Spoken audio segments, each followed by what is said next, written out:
Hey guys. If your day has been loud inside your head, you're in the right place. Tonight isn't about fixing your life in one heroic leap. It's about letting your nervous system unclench, slowly, quietly, until your thoughts stop sprinting and start walking. In a moment, you are drifting into ancient Taxila, stupa hills rising like rounded waves under a soft evening sky, scholar hostels glowing with lamplight and steady routines, carved stone lions holding their posts at the thresholds with the calm patience of beings who have seen every kind of human worry. You can smell dust cooling after heat, a thin thread of incense, the clean mineral scent of stone. You can hear a distant bell tremble once, then fade. And here's your gentle reality check. You probably won't survive this. Not because anything terrible happens, relax, but because Taxila dissolves your defenses so quietly you won't notice until you're softer than you plan to be, and your stubborn stress has nowhere left to hide. So, before you get comfortable, take a moment to like the video and subscribe, but only if you genuinely enjoy what I do here. Drop your location and let me know how your day has really been, your worries, your exhaustion, or even a tiny joy that made you smile. I'm here to truly listen and offer the most sincere, heartfelt advice I can. Now turn off the lights. Take a deep, slow breath. Let your tiredness melt away, and gently close your eyes. Let's drift together into tonight's dreamlike lands. And tomorrow morning, if you still remember, send me a message and tell me what you dreamed. You are already on the road, moving at the pace your body actually wants, not the pace your inbox demands.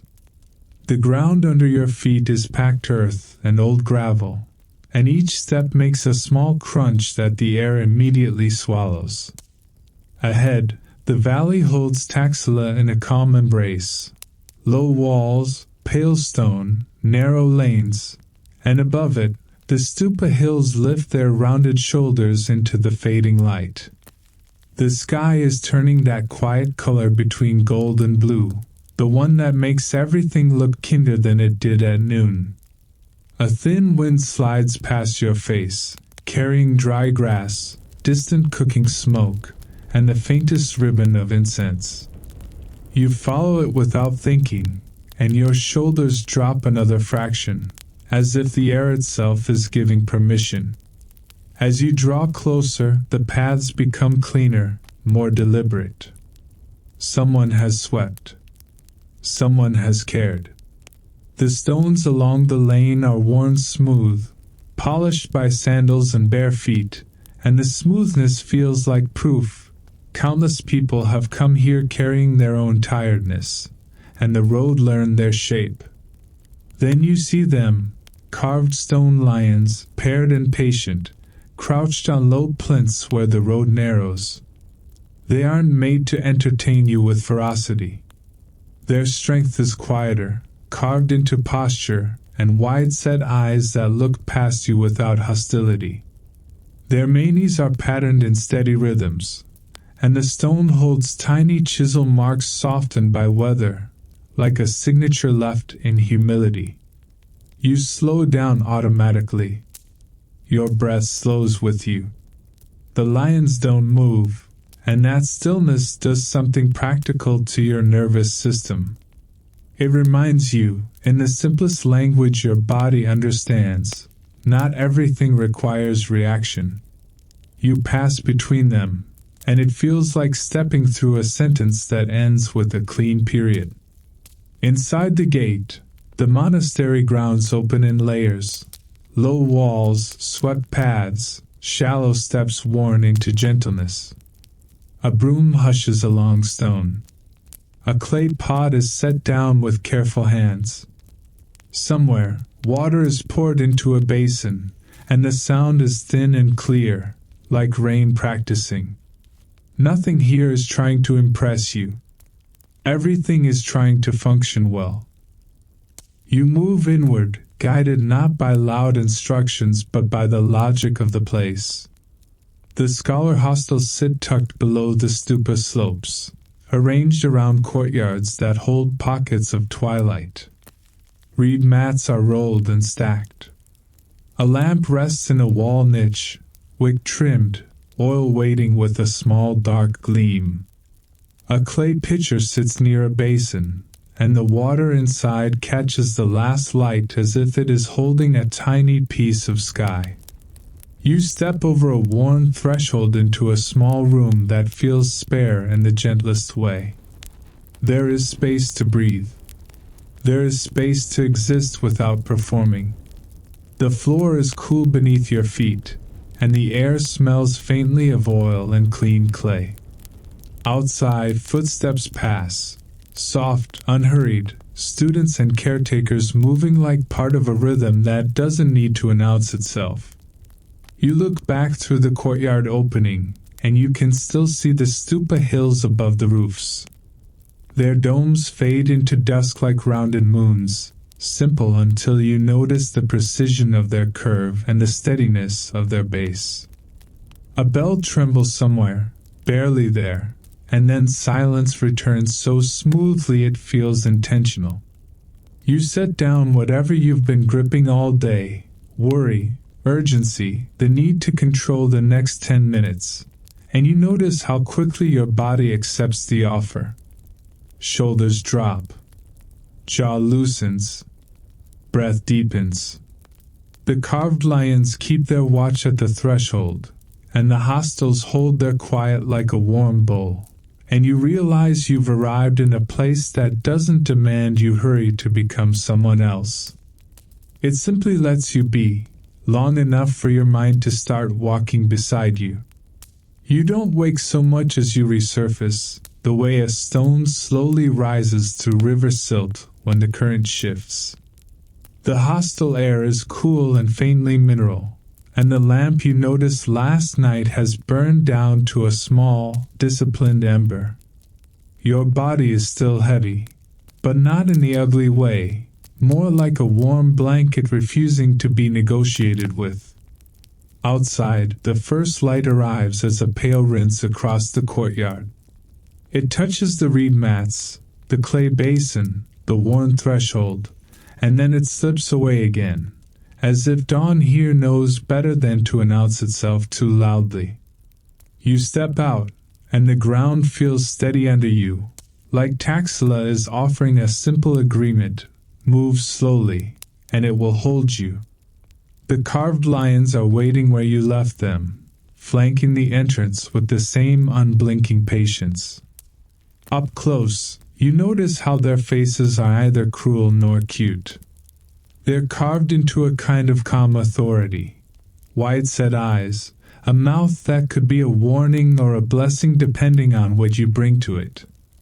The stone has tiny imperfections, hairline cracks, soft pitting where wind and dust have done their quiet work for years. Protection, you realize, is not always shiny. Sometimes it is weathered and still dependable. You pass between them again, and it feels like walking through a sentence that ends with a period. Inside the gate, the monastery grounds are waking in layers. A broom hushes along a path. A water jar is lifted and set down with that careful, practiced gentleness that makes you think someone here considers noise a kind of debt. The scent of yesterday's incense clings faintly to the stones, while a newer fragrance, warm grain, herbs, smoke, drifts from somewhere lower, where breakfast is becoming real. You aren't treated like an intruder. You aren't treated like a celebrity either, which is honestly the more comforting option. You're folded into the morning as if you belong to it, as if the world has already decided there's room for you without any paperwork. A path leads you toward the stupa hills, but you're guided first along a smaller route that skirts the buildings, introducing you to the practical heart of the place: water points, storage niches, shaded corners where baskets rest in neat stacks. You see hands at work, repairing a reed mat edge, smoothing clay on a cracked vessel, trimming a wick. No one performs their tasks for you. They simply do them, and you're allowed to witness. It's a kind of hospitality that doesn't demand you be cheerful. You can be tired. You can be quiet. You can be a little broken around the edges, and no one makes it weird. The lions appear again, another pair, smaller this time, perched on a low wall near a stairway. Their bodies are simplified into strong curves, the carving economical, as if the sculptor knew exactly how much detail was needed to make the point. You stand with them in your peripheral vision, and you feel something almost embarrassing, a hint of being looked after, the way you wish someone would look after you when your day went sideways and you pretended it didn't. You follow the movement of the morning deeper in, and the light changes as you pass under shade. It cools your skin. It softens the edges of your thoughts. The monastery isn't silent, but its sounds are small, clay against clay, cloth brushing stone, a distant bell that seems to ring from inside your chest rather than from any visible tower. At the edge of a courtyard, you see palm leaf bundles, stacks of them, tied neatly with fiber cord. The leaves are trimmed into long strips, their surfaces smoothed. Some have faint marks, lines, grooves, careful incisions, like the beginning of knowledge being made physical. You don't touch them. You don't need to. The sight alone is enough to make your mind sit up straighter, not from anxiety, but from recognition. Here, thought is treated like a craft. A scholar hostel doorway opens onto a corridor lined with niches for personal items, a water cup, a folded cloth, a simple comb, a small pouch that might hold a stylus. You notice how little people own here, and how deliberate each object feels. It's not poverty that strikes you, it's selection. As if clutter would be an insult to attention. You drift onward, and the smell of food grows warmer, porridge, flatbread, something lightly spiced.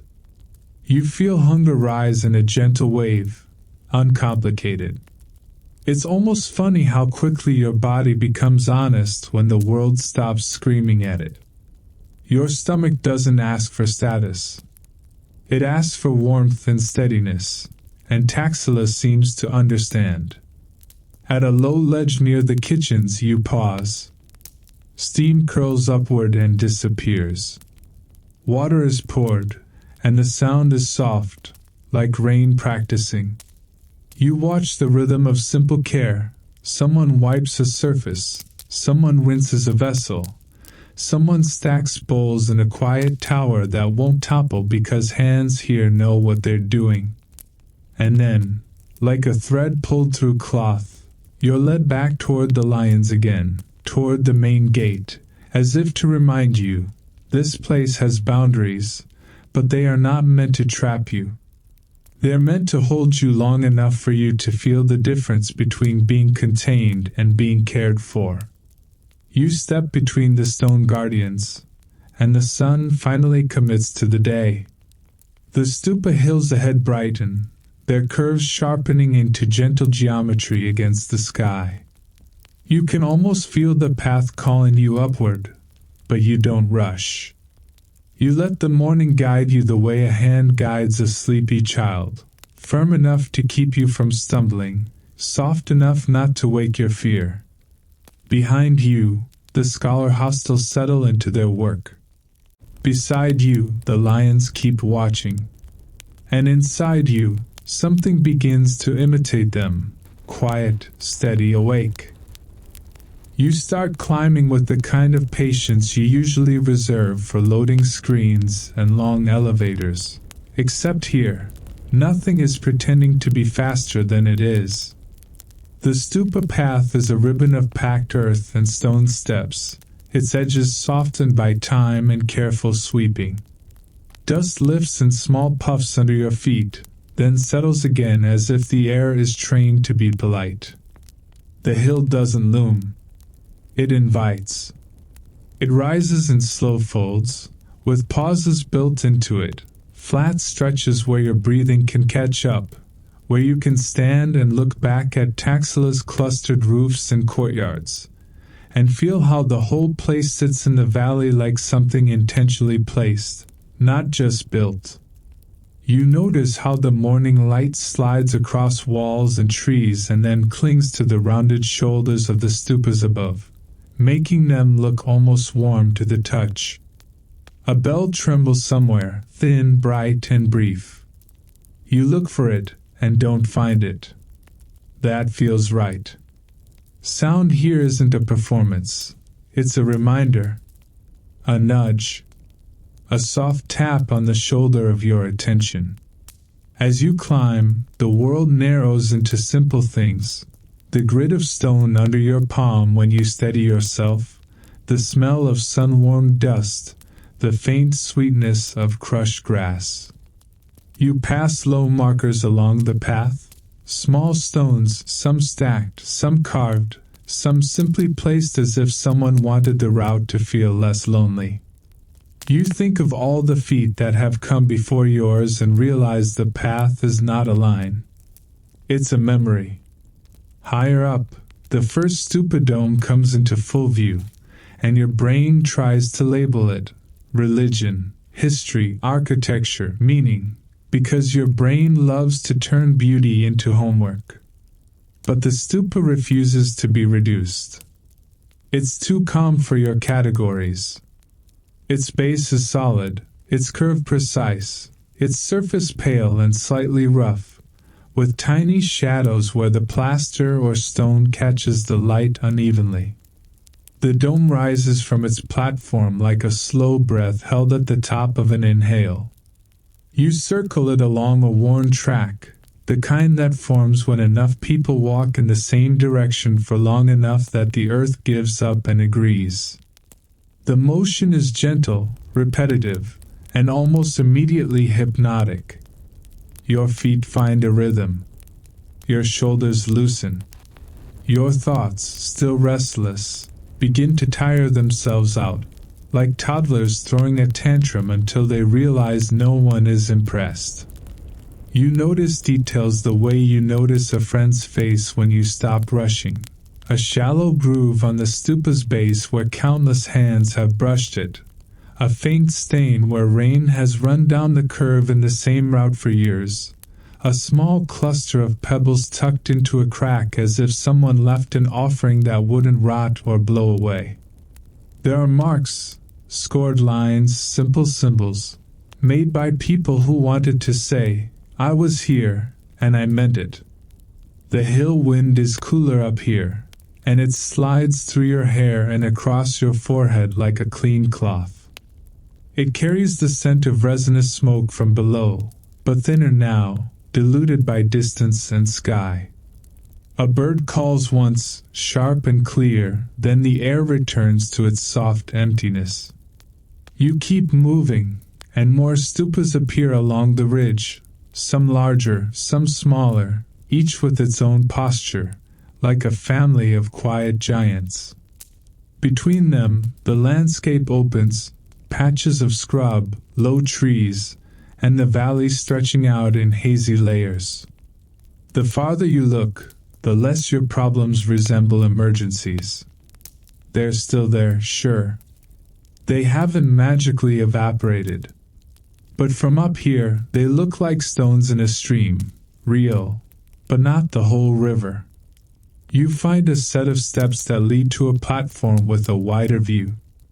The stone is worn smooth at the edges, and you can tell where generations of feet have favored the same spots.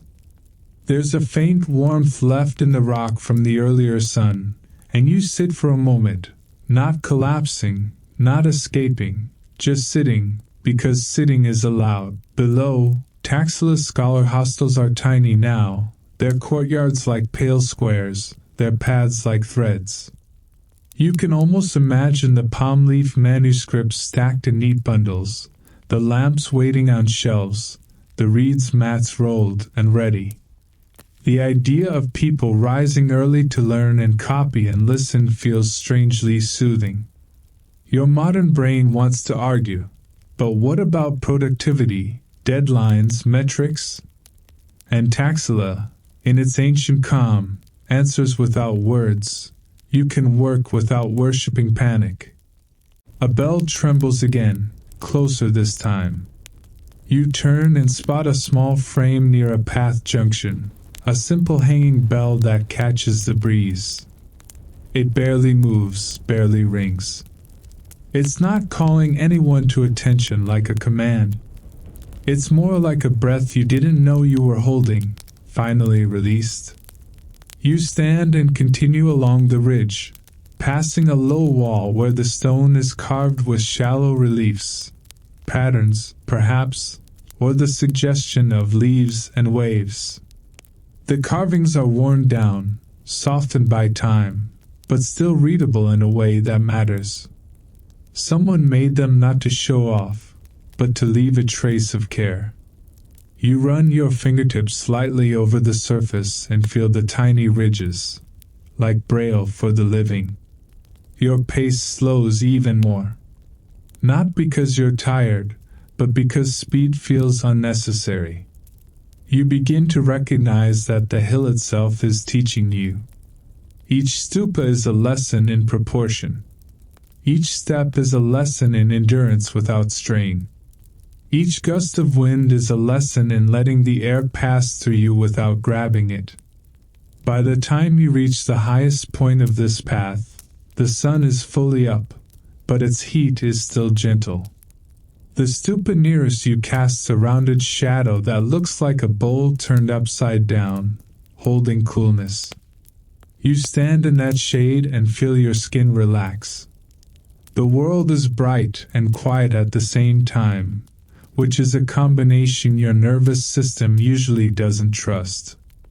You look out across the valley once more, and it hits you, softly, like a hand on your shoulder, that you are not required to carry everything all the time. Here, on these stupa hills, the land itself seems to shoulder part of your weight. You inhale. The air smells of dust, stone, and distant smoke. You exhale, and for a moment, the inside of your head is as still as the carved dome beside you. You come down from the stupa hills the way you come down from a thought that finally stops looping, slowly, a little reluctantly, as if you've found a rare quiet room inside your own head and you're not sure you want to leave it. The path carries you back along its worn steps, past the rounded shadows of domes, past scrub and low trees that hold the morning light in their leaves like tiny coins. As you descend, the valley's sounds return in thin layers. Not noise. Just life, water being poured, clay touching stone, distant footsteps that don't hurry. The monastery grounds open again, and the scholar hostels sit below the slopes like tucked away pockets of calm. You find yourself watching the place with a different gaze now, less like a visitor looking for highlights, more like a tired person looking for somewhere to set down a bag they didn't realize they were still carrying. The hostel courtyard is awake. Light spills into it in a clean rectangle, warming one corner while the other remains cool and shaded.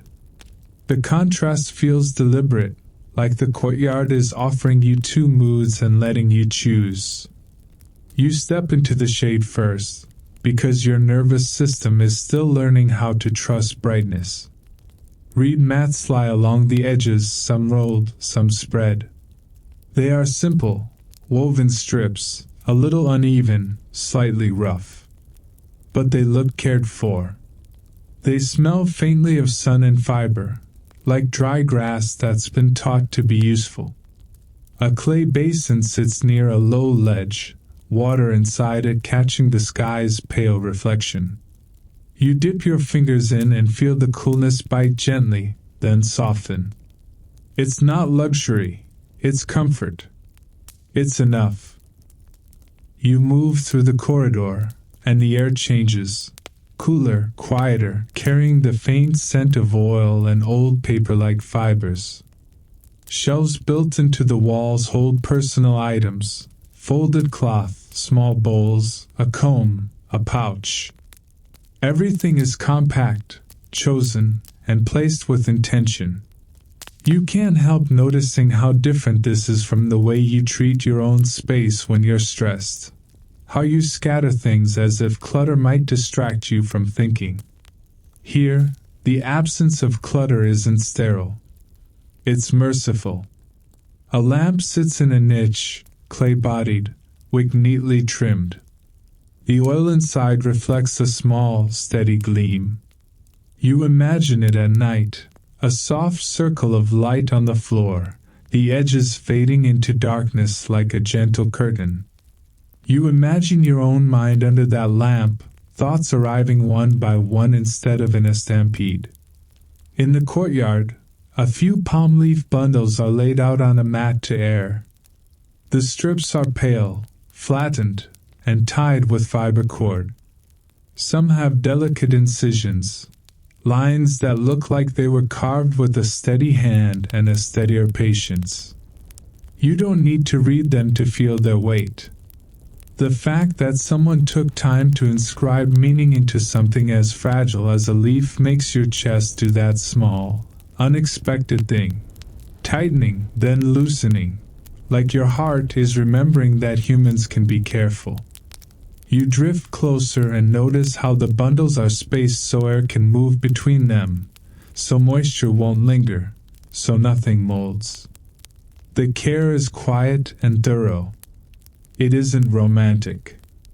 It's practical love, the kind that doesn't post about itself. Beyond the courtyard, the hostel rooms line up in a calm geometry. Doorways open into small spaces, a mat, a shelf, a place for sandals. There are no unnecessary ornaments, yet the spaces don't feel bare. They feel prepared. Like the buildings themselves are saying, you may rest here without apology.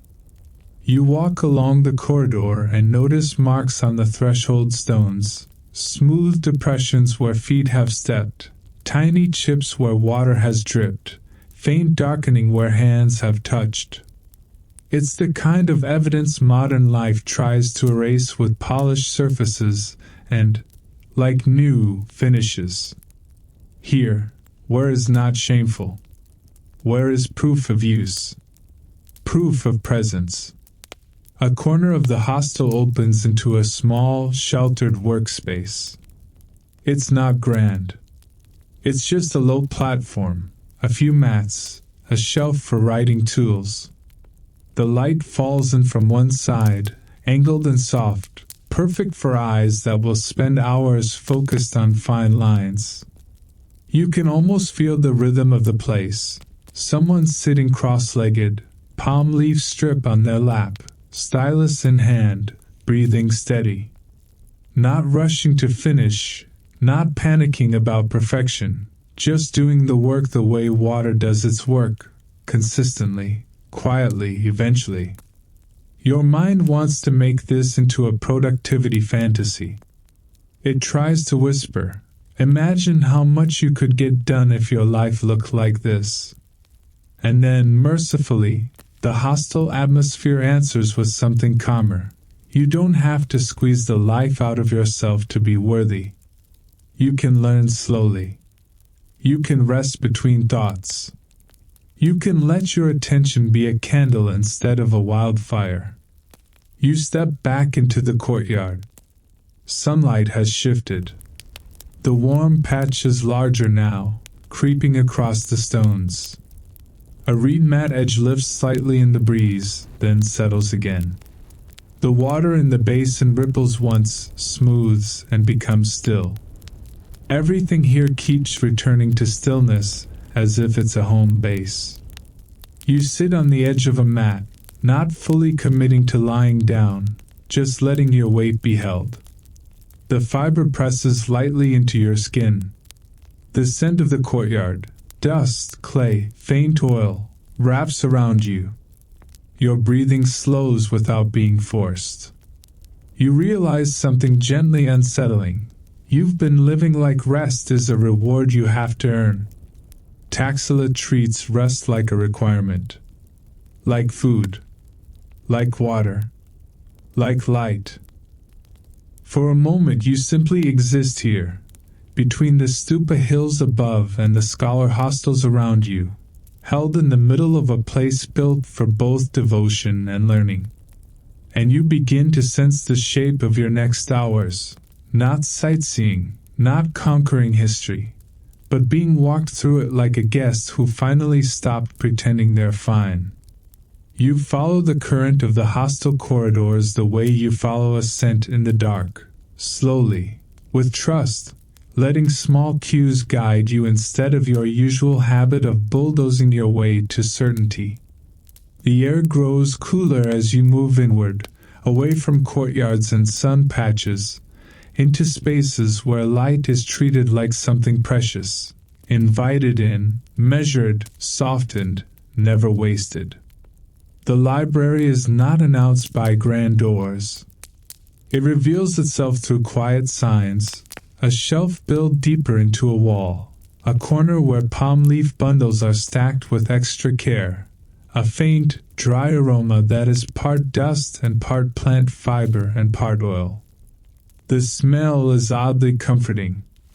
It reminds you of old notebooks, of paperbacks that traveled in backpacks, of those rare afternoons when learning felt like curiosity instead of a test.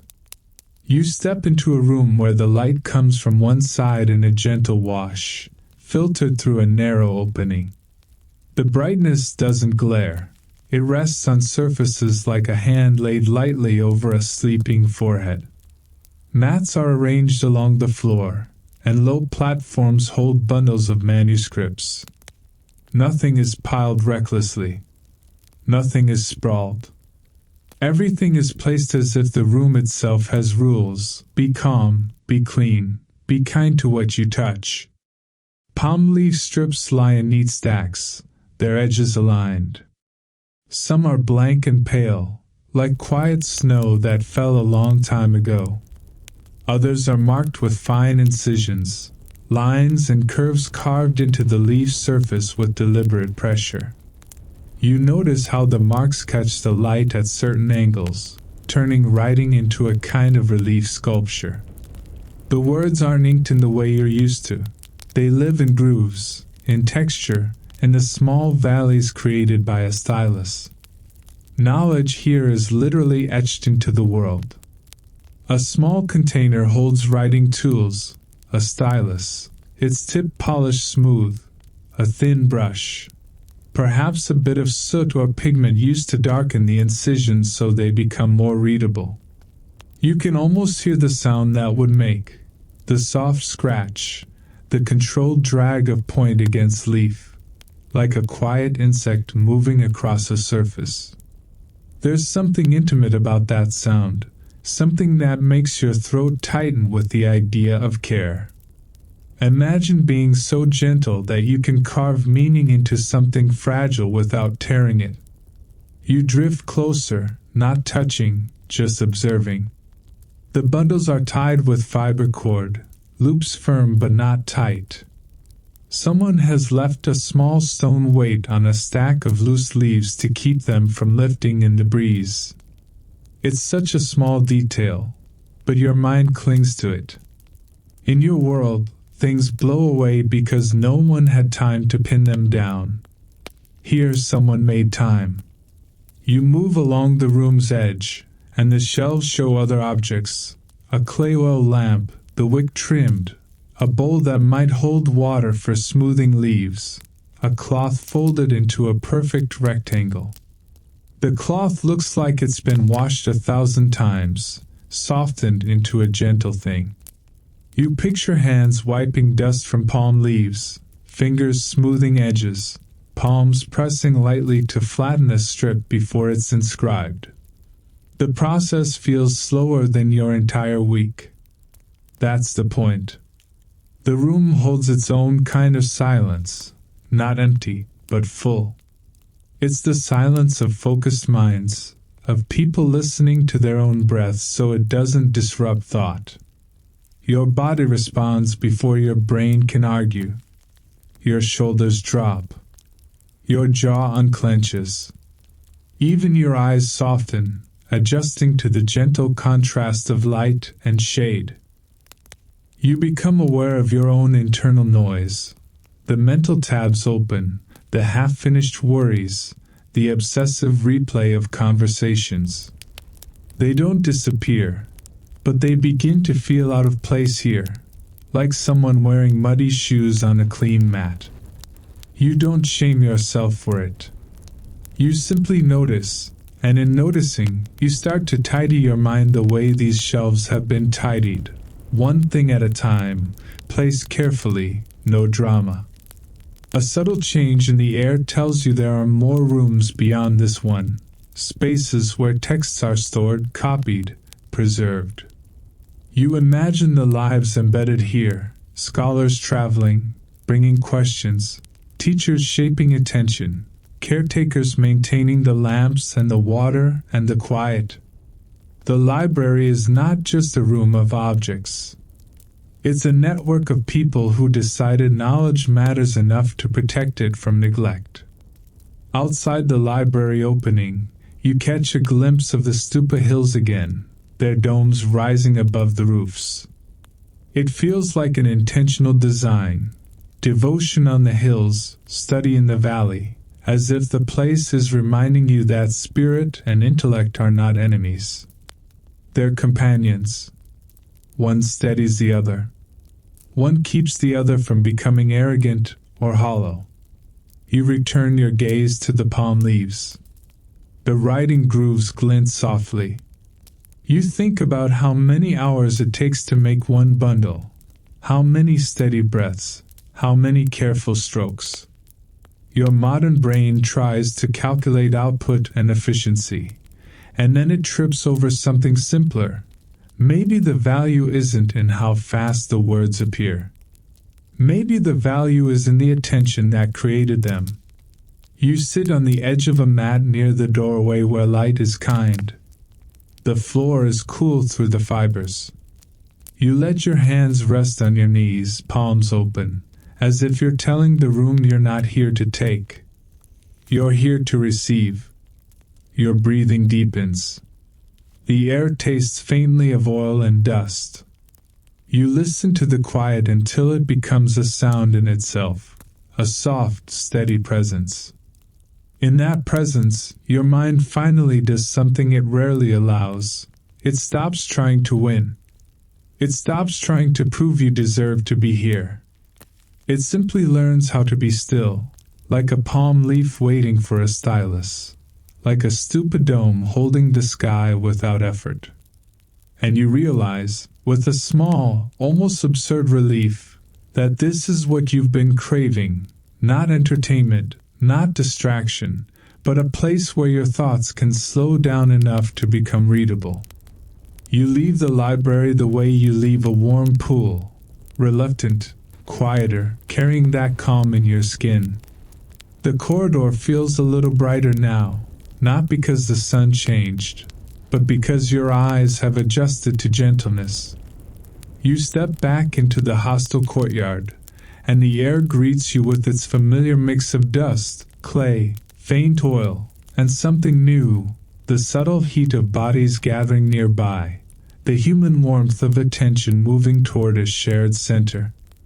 The teaching spaces in Taxila don't look like stages.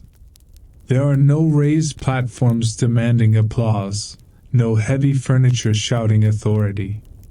Learning happens in courtyards and shaded edges, under trees, along low walls where stone is cool against the spine. You follow the flow of quiet movement toward one such courtyard, where mats are spread in an orderly ring. The ring isn't perfect, but it's intentional. You can feel the shape of it in your bones, inclusion without pressure. You settle at the edge, not pushing in, not forcing yourself into importance. You choose a spot where you can see without being seen too much, because your nervous system still thinks it needs a hiding place. The stone beneath you holds a faint coolness, and it anchors you in your body. The lesson begins without a dramatic start. It's already happening, like wind already moving before you notice it. A scholar's presence, calm, steady, organizes the space the way gravity organizes dust. Hands lift palm leaf strips. A stylus is adjusted. A lamp wick is checked, though the day is bright enough. It's not about necessity. It's about readiness. You notice that people here listen with their whole posture. Their shoulders are soft but upright. Their faces are neutral, not bored, not overly eager, just present. It's the opposite of the frantic modern listening you do, where you're pretending to pay attention while planning your reply and worrying about your inbox. Here, attention is not a performance. It's a practice. The teaching rhythm is simple: repetition, pause, return. The same idea is traced again and again, not because the listeners are slow, but because depth requires revisiting. You watch hands follow lines on palm leaves, tracing grooves as if the fingers can help the mind remember. You see small, disciplined movements: a stylus tip cleaned, a leaf strip straightened, a cloth used to wipe dust from a surface. Every tiny act says, "We respect this." Your mind tries to grasp what is being taught, but the content is less important than the atmosphere. You can feel the structure of learning itself, the way it is held, the way it is shared. No one is rushing to finish. No one is trying to dominate the space with cleverness. Even the moments of correction, subtle, gentle, non-violent, feel like care rather than judgment. You can sense it in the lack of tension. The air isn't sharpened by embarrassment. The room doesn't flinch. You realize how much of your life has been shaped by fear-based learning: fear of being wrong, fear of being slow, fear of being seen. Taxila offers something quieter: the idea that being wrong is simply a step in the craft. Like a miscut leaf strip that is trimmed and used anyway. Like a lamp wick that's adjusted without drama. Like dust that is swept again tomorrow. You become aware of your own breath and how loud it can feel when you're self-conscious. You soften it, letting it lengthen. Inhale. Exhale. Your ribcage becomes a slow bellows, feeding a calm fire instead of a panic blaze. You watch the others, and your body imitates them. Not in a forced, awkward way. In the way humans naturally sink when they feel safe, shoulders lowering, jaw unclenching, eyes resting instead of darting. In the courtyard corner, someone sets down a water jar and pours carefully into a small bowl. The sound is a thin ribbon, and it threads through the quiet like silk. Another person shifts a mat slightly, smoothing it. A third adjusts a palm leaf bundle so the light hits it better. All of these are tiny acts, but they create a larger effect. The space becomes a container for attention, and attention becomes a container for you. Your thoughts, which earlier were racing like startled birds, begin to perch. One thought lands and stays long enough to be examined. Another lands and doesn't immediately demand action. You find yourself thinking about how you treat your own mind, how you yank it from one task to another, how you expect it to perform under fluorescent light and constant interruption. You imagine your mind as a palm leaf, fragile and useful, and you feel a sudden tenderness toward it. You don't usually feel tenderness toward your mind. You usually feel annoyance. But here, watching careful hands and quiet routines, you begin to understand something that seems obvious and yet radical. Your attention deserves care. The stupa hills are visible beyond the courtyard wall, their rounded forms steady against the sky. They feel like a reminder that learning isn't just for ambition. It's also for grounding. Knowledge can be a shelter, not just a ladder. It can be something you enter to feel more human, not less. Time passes in a way that doesn't sting. You don't check it. You don't count it. You simply let it move. When the lesson's rhythm shifts, when the repetition loosens, when hands set down their tools, you sense a natural closing, like a wave reaching shore and receding. No applause. No grand finish. Just the quiet satisfaction of attention spent well. You stand slowly. The stone beneath your feet feels familiar now, like the place has accepted your weight. You step away from the courtyard with a strange, subtle hunger, not for food, but for this kind of calm discipline. The kind that doesn't whip you. The kind that holds you. And as you walk back toward the hostel corridor, you notice the tiniest change in yourself. Your mind isn't trying to run ahead.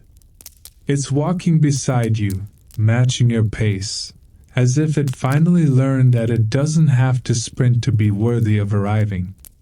You find yourself returning to the lions the way you return to a steady thought when everything else feels too loud. They're positioned where paths meet, where entrances narrow, where choices begin. Taxila doesn't hide them in some dramatic spot for tourists to gasp at. It puts them where guardians belong, at thresholds, at the edges of movement, at the places where a wandering mind might drift off and forget to pay attention. The nearest pair sits along a low wall that catches the sun. In the brighter light, the carvings reveal their patience in finer detail. The stone is pale, warmed on the surface, cool underneath. The lions' bodies are compact and grounded, as if the sculptor understood that strength doesn't have to announce itself with bulk. Their paws are forward, claws hinted rather than shouted. The curve of the rib cage is smooth and sure. Their tails tuck close, not in fear, but in restraint. You move closer until you can see the individual marks left by tools. Tiny chisel bites, softened by weather. Some edges are sharp where stone has resisted time. Other lines have rounded, as if the wind has been sanding them down in tiny, faithful strokes. The lions look older than your problems. Older than your ego, too, which is honestly the best kind of medicine. Their faces are what holds you. Not because they're fierce. Because they're awake. The eyes are carved in a way that suggests focus. A fixed gaze that doesn't need to chase. The mouth is closed, jaw set, but not clenched. It's the expression of a being that could react, but chooses to hold still. You recognize that feeling in yourself from rare moments. When you almost snap, almost spiral, almost doom scroll, and then something steadier taps your shoulder and says, "Not today." You stand between the lions and the light, and you notice how your own shadow falls across their paws. It's a small, humbling detail. You are temporary. They are persistent. Yet somehow, the persistence doesn't feel like intimidation. It feels like reassurance. Like a lighthouse doesn't judge the sea for being restless. It simply keeps shining. The idea of guardianship changes shape in your mind. You've been taught to picture it as aggression, as teeth bared, as loud protection that arrives late and leaves collateral damage behind. But these lions guard in the opposite way. They guard through presence, through the refusal to be distracted, through the choice to remain at the threshold so that whoever passes remembers they are crossing into a space that matters. You glance toward the monastery entrance framed by another pair. The gate isn't locked. The lions aren't barriers. They don't block. They mark. They ask your nervous system to shift gears. Outside, the world can be chaotic. Inside, the world asks for care. The lions are the transition. And the more you stare, the more you realize the lions also guard something inside you, your attention. In modern life, your attention gets robbed in tiny ways: notifications, interruptions, shallow urgency. You're trained to respond to everything as if it's a predator in the grass. Taxila's lions do the opposite. They sit in the open and do not flinch. They teach you that the world can move around you and you can still be steady. You can still choose what enters. You notice small offerings near the base of one lion: a pebble placed deliberately, a twist of fiber cord, a dry leaf tucked into a crack. Nothing extravagant. Nothing that would rot and make a mess. Just little signs that humans have been acknowledging these guardians for a long time. You imagine a student passing here every morning, touching the stone lightly with fingertips, not as superstition, but as a habit of focus. Remember where you are, remember why you're here. The craft behind the lions becomes more visible the longer you look. The sculptor had to understand more than anatomy. They had to understand symbol. The lion isn't a local animal in the simplest sense of daily farm life. It's a creature of idea and meaning, imported into the imagination from stories and empires and the broader world Taxila sits within. This place is a crossroads, and even its stone guardians carry the sense of exchange. Art traveling, motifs adapting, meanings layered like sediment. You trace the mane's pattern with your eyes. It isn't naturalistic hair. It's stylized, rhythmic, almost like waves or flames. That pattern feels intentional. The lion is not meant to be mistaken for a real beast. It's meant to be recognized as a guardian of concepts, learning, devotion, safety, the quiet dignity of a place where people come to shape their minds. You step back and let both lions enter your view at once. Together, they form a kind of corridor for your thoughts. You stand between them and inhale. The air smells of warm stone and dust. You exhale, and the exhale feels like an offering you didn't know you could make, a small surrender of tension. A breeze moves through the courtyard, lifting a reed mat edge, stirring dust into a faint shimmer that catches the sun. The lions don't change. They don't react. Their stillness becomes a mirror. You realize how often you react, how quickly you let discomfort yank you around. The lions make you question that reflex, not with criticism, but with a simple, stubborn example: stay, hold, watch, choose. You look again at the lion's face, and something in you softens in a way that feels almost ridiculous. You came here for history, and you're being taught by a stone animal. But maybe that's the point. Taxila doesn't teach with lectures alone. It teaches with architecture, with routine, with carved guardians that quietly train your nervous system to trust steadiness.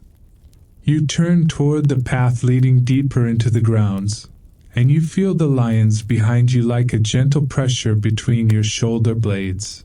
Not pushing, not chasing, just reminding you of the posture you want to carry. Awake, calm, and harder to steal from. You leave the lions behind with that strange feeling of being watched in a good way. like someone noticed you were about to trip and quietly moved a stone out of your path. The monastery grounds loosen their hold as you follow a lane downward, away from the shaded courtyards and into the edge of town where life gets a little messier, a little louder, and still, somehow, not aggressive. Taxila's market doesn't explode into view. It gathers. It thickens. First, there's the scent, warm grain, toasted seeds, a sharp green note from crushed herbs, and then the deeper, earthy perfume of spices that feels like sunlight stored in powder. Next comes texture, woven baskets, rough wooden beams, clay pots stacked in careful towers, cloth draped over low tables like soft waves. Then comes movement, people walking with purpose but not panic, hands busy, bodies negotiating space without constant collision. The lane narrows between stalls, and you feel your modern instincts twitch, scan for danger, look for exits, keep moving, don't be awkward. But Taxila doesn't reward that kind of tension. It simply continues being itself, and you either adapt or you exhaust yourself. You let your pace soften. You let your shoulders drop. You remember the lions and their refusal to flinch. You decide to borrow that steadiness. A stall of spices draws you in first, not with shouting, but with color. Piles of turmeric glow like ground gold. Saffron threads sit like tiny red sparks in a small dish. Cumin seeds look like little brown boats. Coriander is pale and round, a bowl of quiet. The air around the stall feels thick with fragrance, and for a moment your nose becomes the main character of your body, dragging your attention away from whatever nonsense you were worried about earlier. Nearby, someone grinds something in a stone mortar. The sound is slow and rhythmic, a soft thud and scrape that matches the pacing you've been learning all day. You watch the motion and realize it's not just work, it's a metronome for the market. Even the labor here has a heartbeat. You drift past cloth merchants. Fabric hangs in layered sheets, catching the breeze. Some cloth is plain, meant for daily use, dyed in colors that look like earth and sky. Other cloth is patterned, carefully woven, a quiet flex of skill rather than wealth. You reach out and let your fingertips brush a hem. The fiber is rougher than modern textiles, but it has an honest sturdiness. It feels like something that will age with you instead of falling apart the moment it meets inconvenience. A basket maker works nearby, hands moving in small, precise loops. Reed and cane bend under pressure, then hold their new shape. You recognize the same principle you saw in the library. Patience makes fragile things useful. You watch the basket's walls rise, each strand tucked and tightened, and you think, without trying to, about your own life as a weave of small routines. Some strands are strong. Some are fraying. But with enough careful attention, you can retuck what's loose. You can reinforce what's weak. You don't have to throw yourself away because one part is messy. The market lane opens into a slightly wider space where food is being prepared. Steam lifts from pots. Flatbreads are stacked and covered with cloth to keep them warm. The smell is immediate comfort, grain, heat, a faint tang of fermentation. Your stomach responds with an uncomplicated gratitude. You realize how rare it is to feel hunger without guilt, without bargaining, without turning it into a moral issue. Here, hunger is just information, and food is just kindness made edible. You take in the scene with your eyes half soft, letting details land gently instead of grabbing them. Clay cups, each slightly different.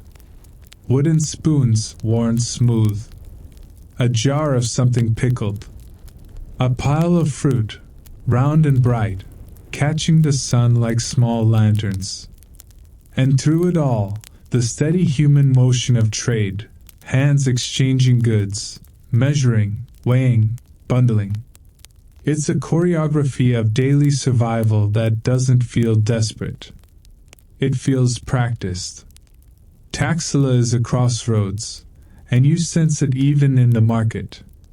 The goods don't all look local. Some spices carry the whisper of far roads. Some textiles hint at different techniques. You see beads that don't match the stone and dust of this valley, small flashes of glass or polished gem that seem to have traveled a long way to arrive here. The market becomes a map made of objects, and you're standing inside it. Your mind, always eager to complicate things, starts to feel the first hint of overwhelm. Too many scents. Too many colors. Too many choices. The old reflex rises. Hurry, escape, find control. And then you catch yourself, like a hand catching a falling cup. You remember the stupa hill's slow steps. You remember the library's careful stacks. You remember the lion's stillness. You don't force calm. You choose it, the way you choose where to place your foot. You narrow your focus. One stall at a time. One breath at a time. You pause near a pottery stand. The pots are practical, storage jars, water vessels, bowls. Some are plain. Some have simple incised patterns around the rim, nothing excessive, just a thin band of beauty added to usefulness. You imagine the potter shaping clay on a wheel, hands wet, pressure steady. You imagine the kiln heat, the waiting, the risk of cracks. And you feel an unexpected respect for the ordinary, for the objects that make life possible, for the hands that quietly keep communities functioning while the world celebrates grand stories. As you continue, the market's sound becomes less threatening and more like a soft tide, footsteps, grinding stone, cloth rustling, occasional laughter that rises and falls. You don't need to understand every detail. You just need to float inside it without fighting. The lane curves back toward the monastery edge, and you notice the transition again, the way Taxila layers worlds without tearing them apart. The market is lively, but it doesn't cancel the quiet. The quiet is present even here, tucked into the way people move with restraint, the way they don't waste energy on needless harshness. You pass a small carving stand where stone pieces sit in rows, tiny lions among them, simplified, palm-sized guardians. The sight makes you smile in a tired, private way. Even in the market, the symbol returns, protection, steadiness, thresholds. It's as if Taxila keeps tapping you lightly and saying, remember what matters. You breathe in spice and dust. You breathe out something that feels like control loosening. And you walk on, not escaping the market, not conquering it, just letting it be part of your story without swallowing you whole. By the time you drift back from the market lanes, the day has spent most of its sharpness. The sun is still present, but it has softened, leaning toward amber. The spices you passed, turmeric gold, cumin brown, saffron red, seem to have stained the air behind your nose, and even now, as you step onto the quieter paths near the hostels, you can still taste that warmth faintly in your breath. Taxila doesn't switch from busy to peaceful with a dramatic snap. It eases. It loosens. The market's tide recedes, leaving behind quieter ripples, a pot being set down, a broom returning to its corner, a basket lifted and carried into shadow. The monastery edge feels like a calmer shoreline, and you arrive there with your body finally learning that it can put its guard down without being punished for it. The carved lions appear again as the light lowers, and they look different in dusk. Their edges soften. Their shadows stretch. They seem less like sculptures and more like silhouettes of an idea: steadiness, presence, patience. You pass them with the familiarity of someone walking past a friend's doorway, and you notice that your mind doesn't flare with questions this time. It simply acknowledges and moves on. Inside the hostel courtyard, evening begins its quiet rituals. Water is carried. A basin is refilled. Mats are adjusted and laid out in straighter lines, as if night demands a bit more order. Oil lamps are checked one by one, wicks trimmed, the clay bodies wiped clean of dust. You watch these small actions and feel something in your chest unclench, because the world is taking care of itself around you. You're not the only one holding things together. You never were. A lamp is lit somewhere nearby, and the flame catches with a soft, steady glow, no sudden flare, no drama. The light pools on stone, warm and circular, and it seems to invite your nervous system to sit down inside it. Another lamp appears, then another, each one a small island of gold in the thickening blue of dusk. The courtyard becomes a constellation made of human care. You settle near a wall where the stone still holds a whisper of the day's warmth. The wall is smooth in the places where backs have leaned for years. You place your shoulder against it, and it feels like leaning against time itself, solid, indifferent, supportive. The air is cooler now, and your skin registers the change with a grateful shiver.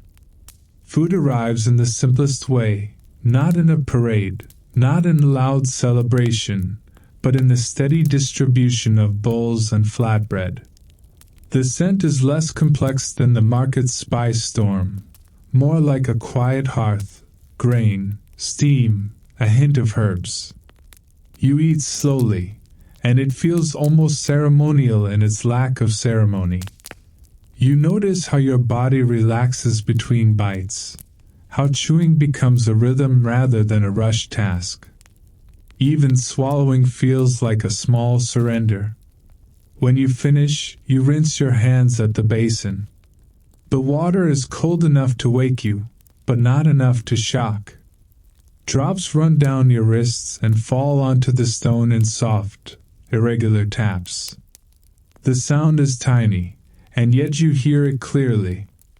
That's what Taxila does. It restores your senses by removing the clutter of noise. Night thickens. The sky outside the courtyard deepens into a color that isn't quite black, not yet, more like ink diluted in water. A few stars begin to appear, faint at first, then more confident. The stupa hills above are now mostly silhouettes, their domes outlined against the dark like sleeping animals curled on a ridge. You can't see the fine details from here, but you can feel their presence, steady and protective, like the lion's gaze translated into landscape. The hostel space changes under lamplight. Corners become softer. Shadows become gentler. The clay lamps breathe a warm scent, oil, wick, faint smoke, and the aroma wraps around you like a blanket. You think about modern lighting, harsh bulbs, blue screens, and how they keep your mind on alert.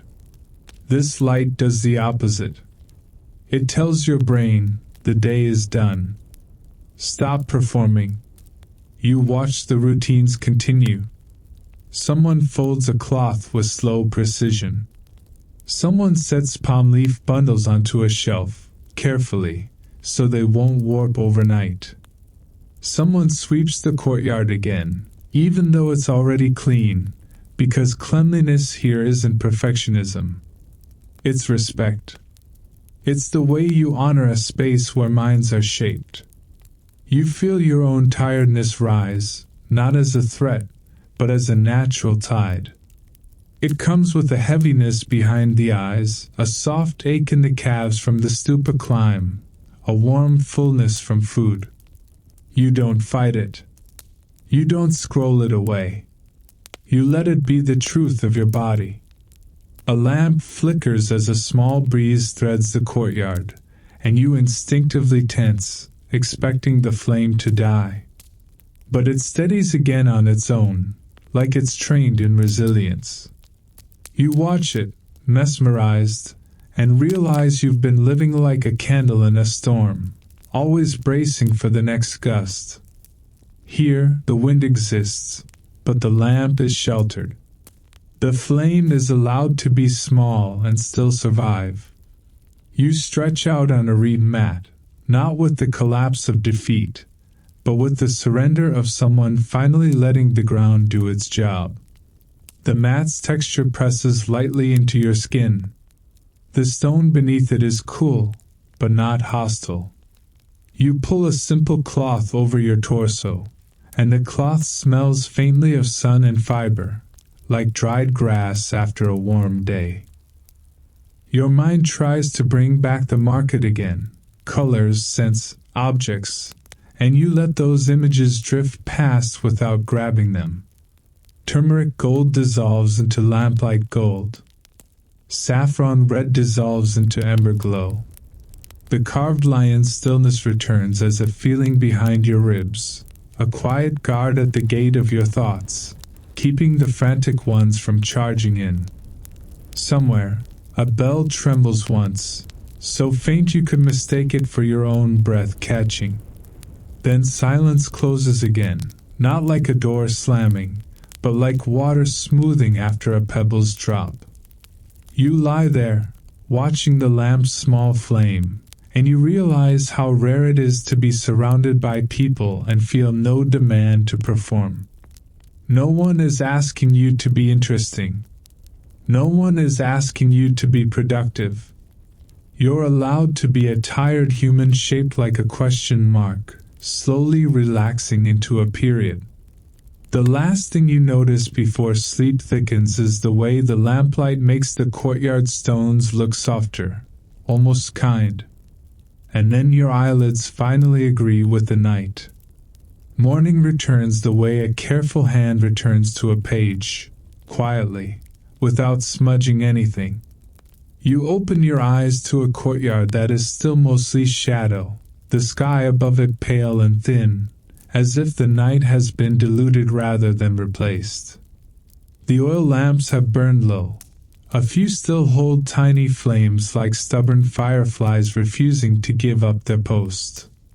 You lie still for a moment, listening. Not for alarms. Not for urgency. Just for the small sounds that prove the world is awake. A soft footstep on stone, the faint slosh of water in a jar, the hush of cloth being folded.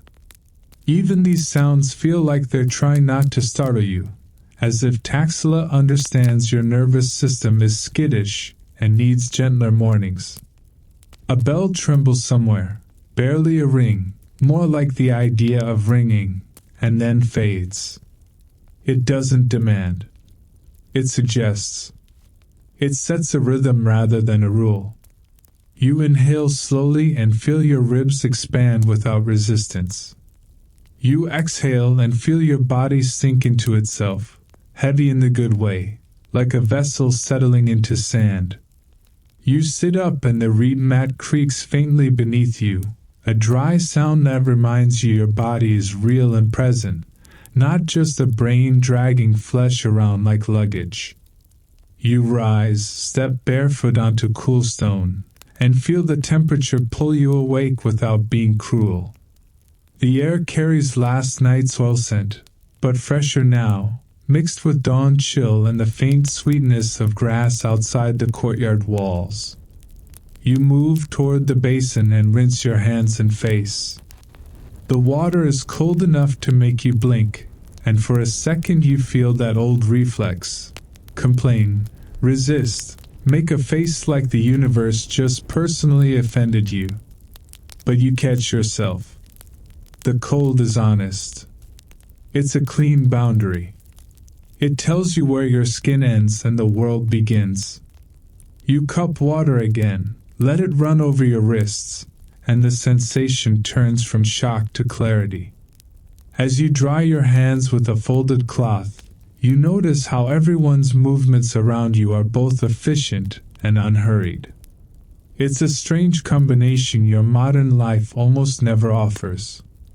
People do what needs to be done, but they don't turn it into a drama about how busy they are.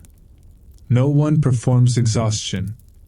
No one competes in martyrdom. The day begins like a steady exhale. You follow the flow outward, toward the path that climbs the stupa hills. The carved lions are there again at the threshold, their stone bodies cool in the early light, their faces unchanged.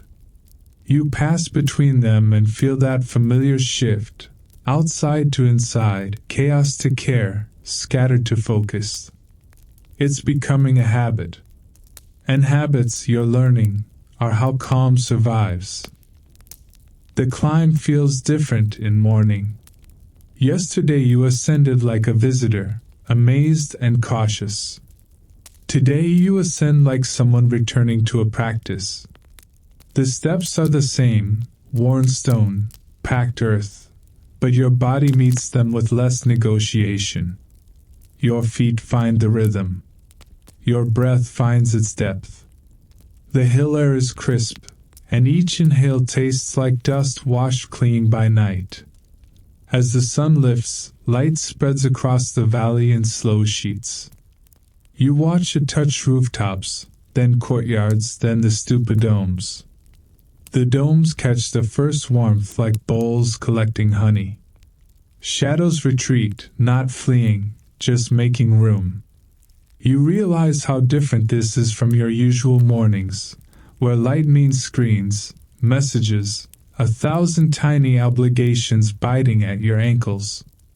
Here, light means stone warming. It means paths becoming visible.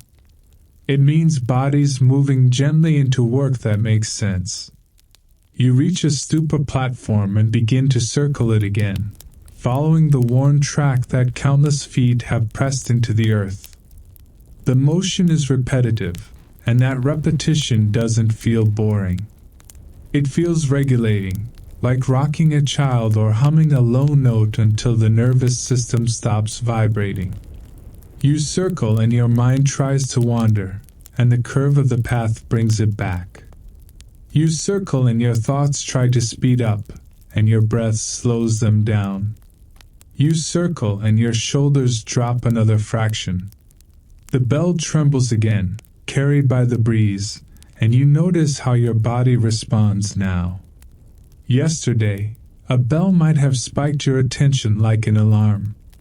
Today it lands softly, like a feather touching your forehead. Your muscles don't jump.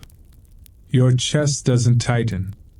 You simply register it and keep moving. At the edge of the platform, you pause and look out. The valley is brighter now, but still quiet.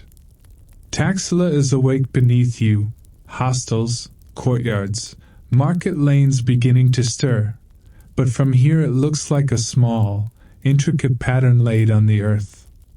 You can see the logic in the layout, the learning spaces tucked near the monastery, the paths connecting them, the gentle separation between devotion on the hills and daily trade below. It feels like a city designed with the human nervous system in mind. You sit in the stupa's shadow for a moment, letting coolness pool around your legs. The contrast between sun and shade is soothing. It reminds you that balance doesn't mean choosing one forever. It means moving between them with awareness. Warmth when you need energy. Shade when you need recovery. Light when you need clarity. darkness when you need rest. You start descending again, and your mind notices something almost embarrassing. You're beginning to copy this place. Not in a shallow, aesthetic way. In a bodily way. Your steps are slower. Your breathing is deeper. Your attention is less easily stolen. Taxila is teaching you discipline, but it's not the discipline of force. It's the discipline of ease, the kind that comes from doing small things consistently, letting calm become a skill rather than a lucky accident. Back at the hostel courtyard, daylight has fully arrived. Mats are rolled. Palm leaf bundles are arranged to air. A lamp is cleaned and set back in its niche even though it won't be needed for hours, because readiness here isn't anxiety, it's respect. You feel yourself absorbing that attitude like sun into stone. And you realize, with a quiet clarity, that the most powerful thing you've seen in Taxila isn't the stupa domes or the ancient stones. It's the way people here treat attention as sacred and ordinary at the same time. They protect it with routine. They nourish it with quiet. They don't wait for calm to happen. They build it, every morning, like a path worn into earth by steady feet. You come down from the stupa hills with that disciplined ease still in your limbs, like you've borrowed a new skeleton for the morning. One that doesn't rush, doesn't flinch, doesn't treat every thought like a siren. The hostel courtyard receives you with its familiar geometry. Mats rolled neatly, palm leaf bundles laid out to air, cloths folded into calm rectangles, water shimmering in the basin like a held breath. Everything looks stable. Everything looks cared for. Which is exactly why you notice the disturbance the moment you step into it. It isn't loud. It isn't chaotic. It's a small misalignment, the kind your modern mind might ignore if you were distracted, but Taxila has trained your attention too well for that now. A shelf niche that usually holds a certain bundle looks slightly emptier than it should. A mat that had 2 stacks of palm leaf strips on it now holds 1. The stone weight that kept loose leaves from lifting is still there, but it sits on bare matting, like a hand placed on a shoulder that isn't present. For a second you assume you're mistaken. That's your default defense. Maybe you didn't look carefully, maybe you imagined the earlier arrangement, maybe you're being dramatic. But you have been watching this place with a steadier gaze, and the absence is real. Something is missing. A manuscript bundle, one of the tied stacks you saw in the library spaces, the ones treated with deliberate care, has vanished from where it should be. Your chest tightens with a familiar modern reflex. Oh. That tiny electric jolt of responsibility that rises whenever something goes wrong near you, because you've been trained to believe that mistakes are personal and punishable. Your mind begins its frantic little dance. Was it moved? Was it stolen? Did I cause this by being in the way? Will someone blame me because I'm the outsider? The old anxiety tries to sprint ahead and build a catastrophe. But then you remember the lions. Not the physical stone lions alone, but what they've been doing to you, teaching your nervous system to stay at the threshold instead of charging in. You pause. You let the first surge of panic hit the inside of your ribs and not immediately become action. You inhale. You exhale. You watch your thoughts like birds flapping and failing to find a branch. The courtyard continues its morning.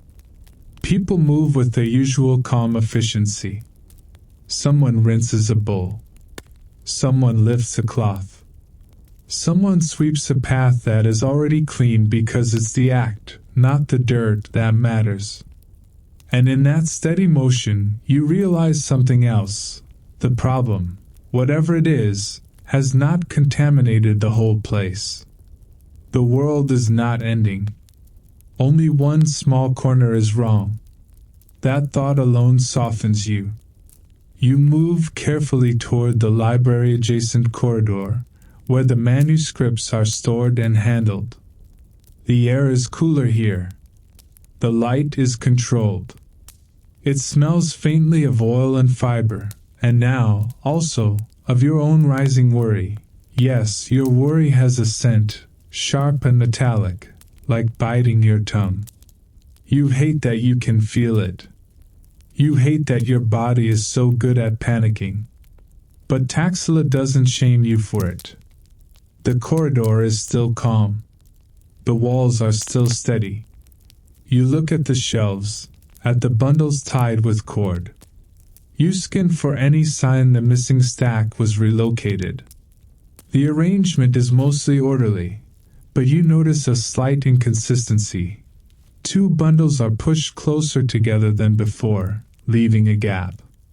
The gap is the shape of the missing manuscript, like an outline in dust where an object used to sit. The absence becomes louder in your mind, even though the room stays quiet. Your attention turns to details. The floor near the shelf shows faint scuffs, old and new layered. Dust patterns are disturbed in one narrow track, as if something was lifted and carried through. It could be perfectly innocent, someone taking the bundle to copy it elsewhere. It could be a mistake, someone grabbing the wrong stack. Or it could be something worse. Your brain tries to choose the worst option because it thinks that's how it protects you. Anticipate the disaster, and you'll feel less blindsided. But your body, strangely, doesn't fully buy it this time. Because you've been taught, over these last days, that problems here are solved differently. Not with blame. Not with panic. With patience.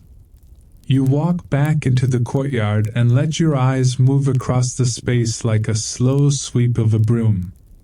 You notice how the manuscripts are treated, never left near water, never placed too close to heat, always stacked with care. That care suggests the missing bundle matters. Not in a dramatic, the kingdom will fall, way. In a human way. It holds something someone spent time making. It holds attention pressed into leaf.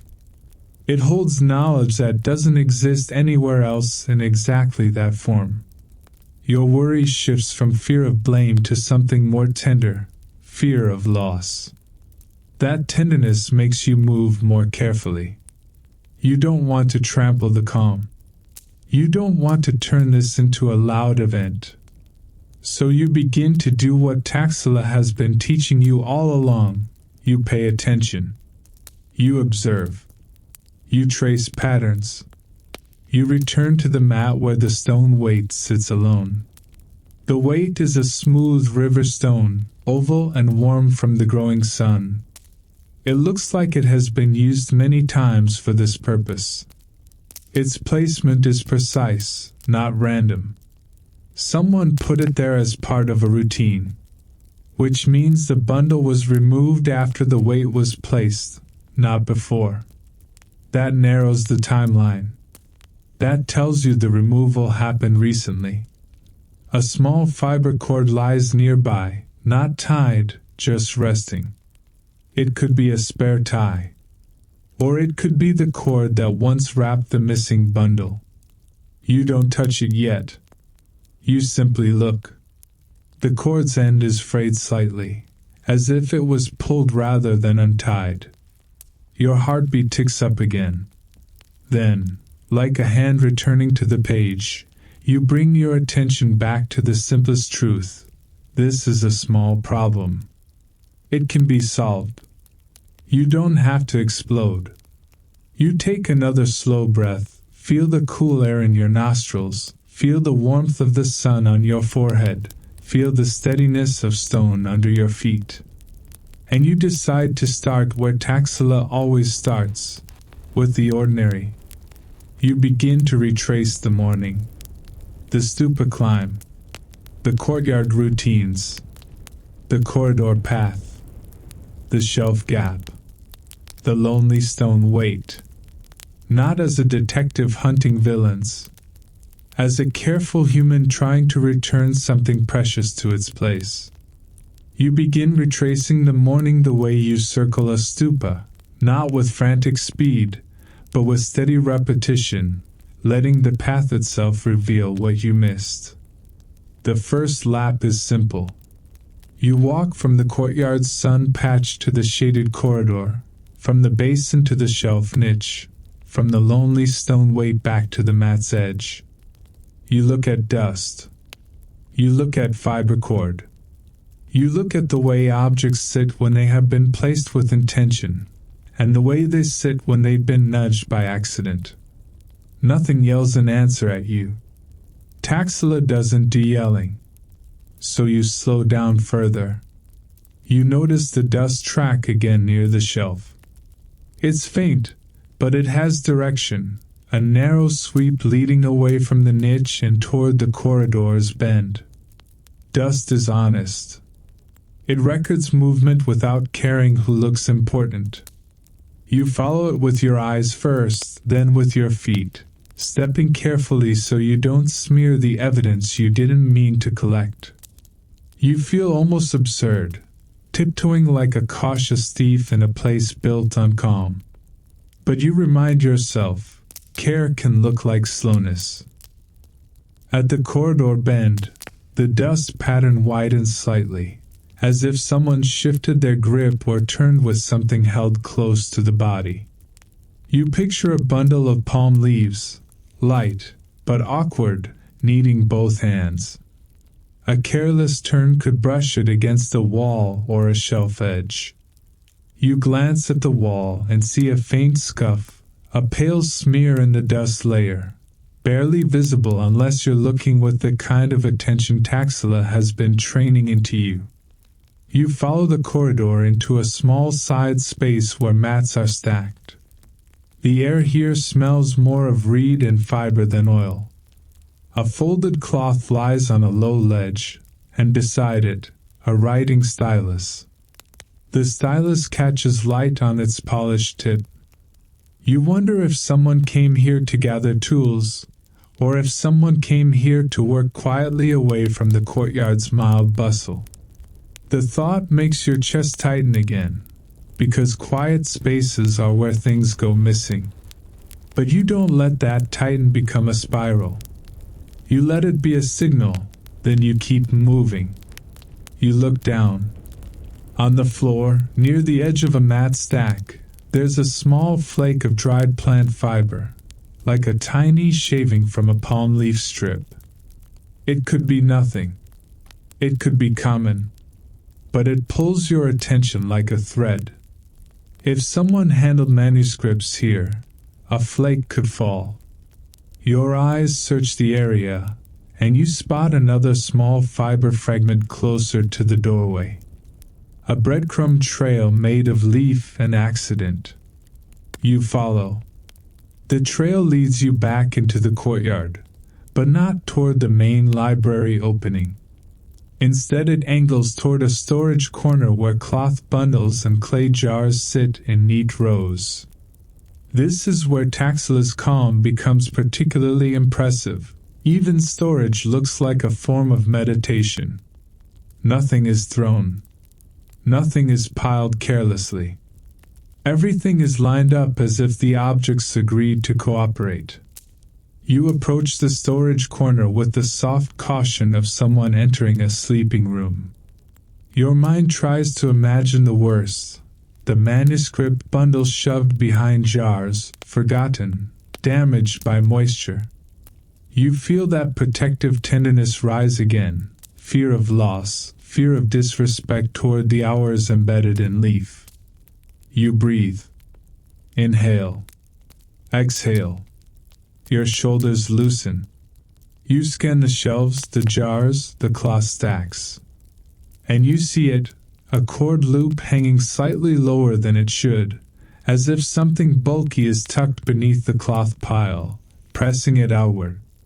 The cloth is folded neatly, but its edge is lifted a fraction, the geometry imperfect. Taxila has taught you to trust fractions. You kneel. The stone is cool against your knees through fabric.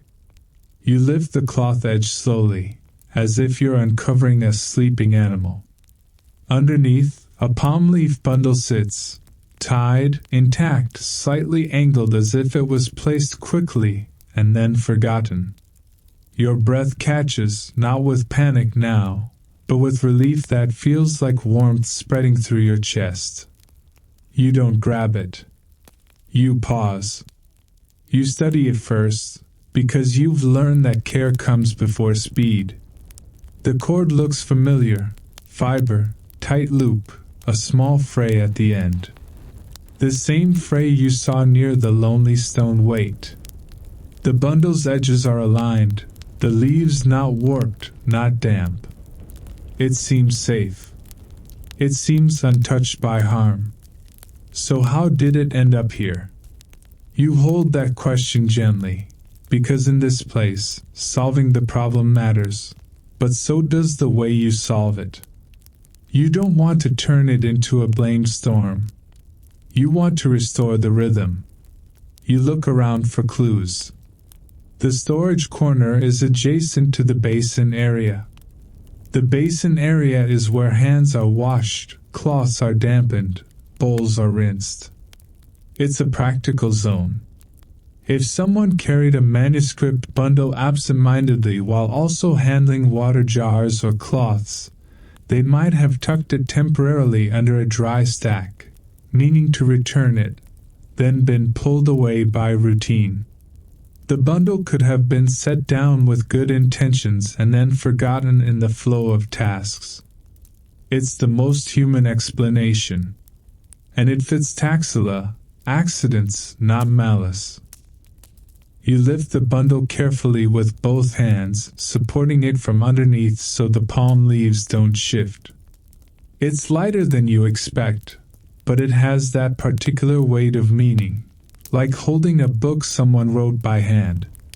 You carry it away from the storage corner, stepping slowly, feeling the bundle's balance, keeping it away from water and direct heat. As you walk, you notice how the courtyard's life continues around you. The world does not freeze because you found something. People keep sweeping, arranging, airing palm leaves. That continuity is calming. It tells you the problem was never the whole story. It was a small ripple in a steady river. You return the bundle toward the library-adjacent shelf niche, and the gap seems to inhale, waiting to be filled. You place the bundle back into its space with care, aligning it with the others, matching the tidy angles. Then you return the stone weight to the mat's edge where it belongs, because restoration isn't just about the big object. It's about returning the whole pattern. The tension in your chest drains like water poured out. You realize you've been holding your breath for longer than you thought. You exhale slowly, and the courtyard air feels suddenly sweeter. You look back once more at the storage corner, at the cloth stack that hid the bundle. You feel no anger. Just a quiet understanding, even in Taxila, even in places built on attention, humans are human.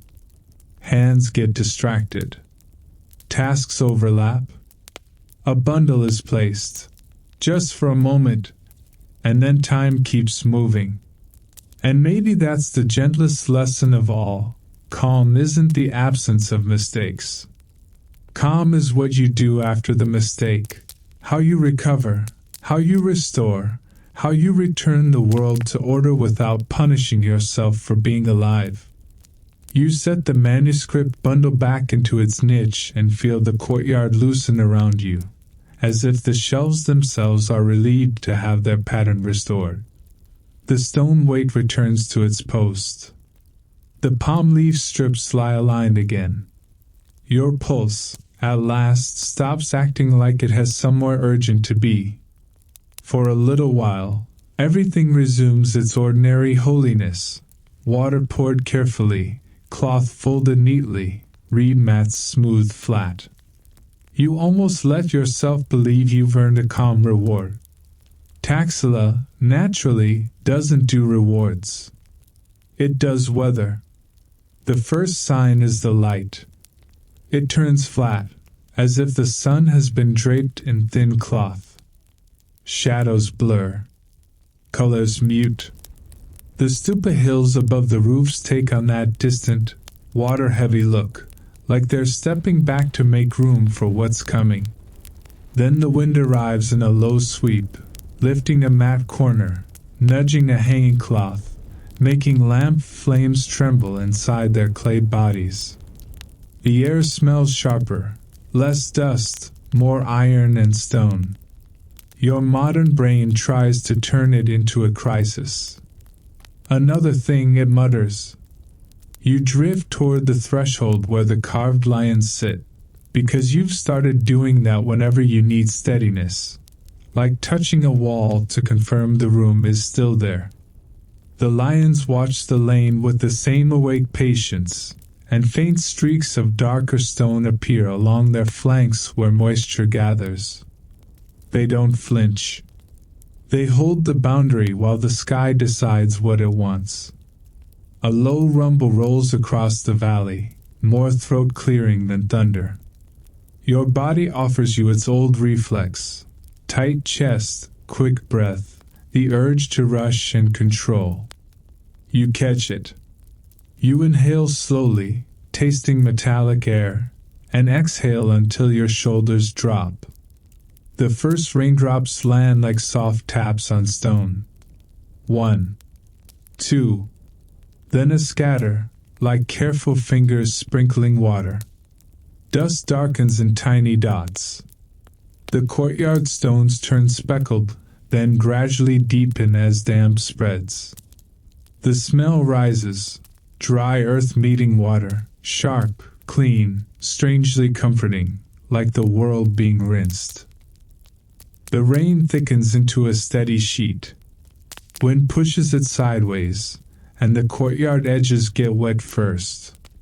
The palm leaf strips laid out to air are suddenly vulnerable, and that protective tenderness flares again, quick and bright.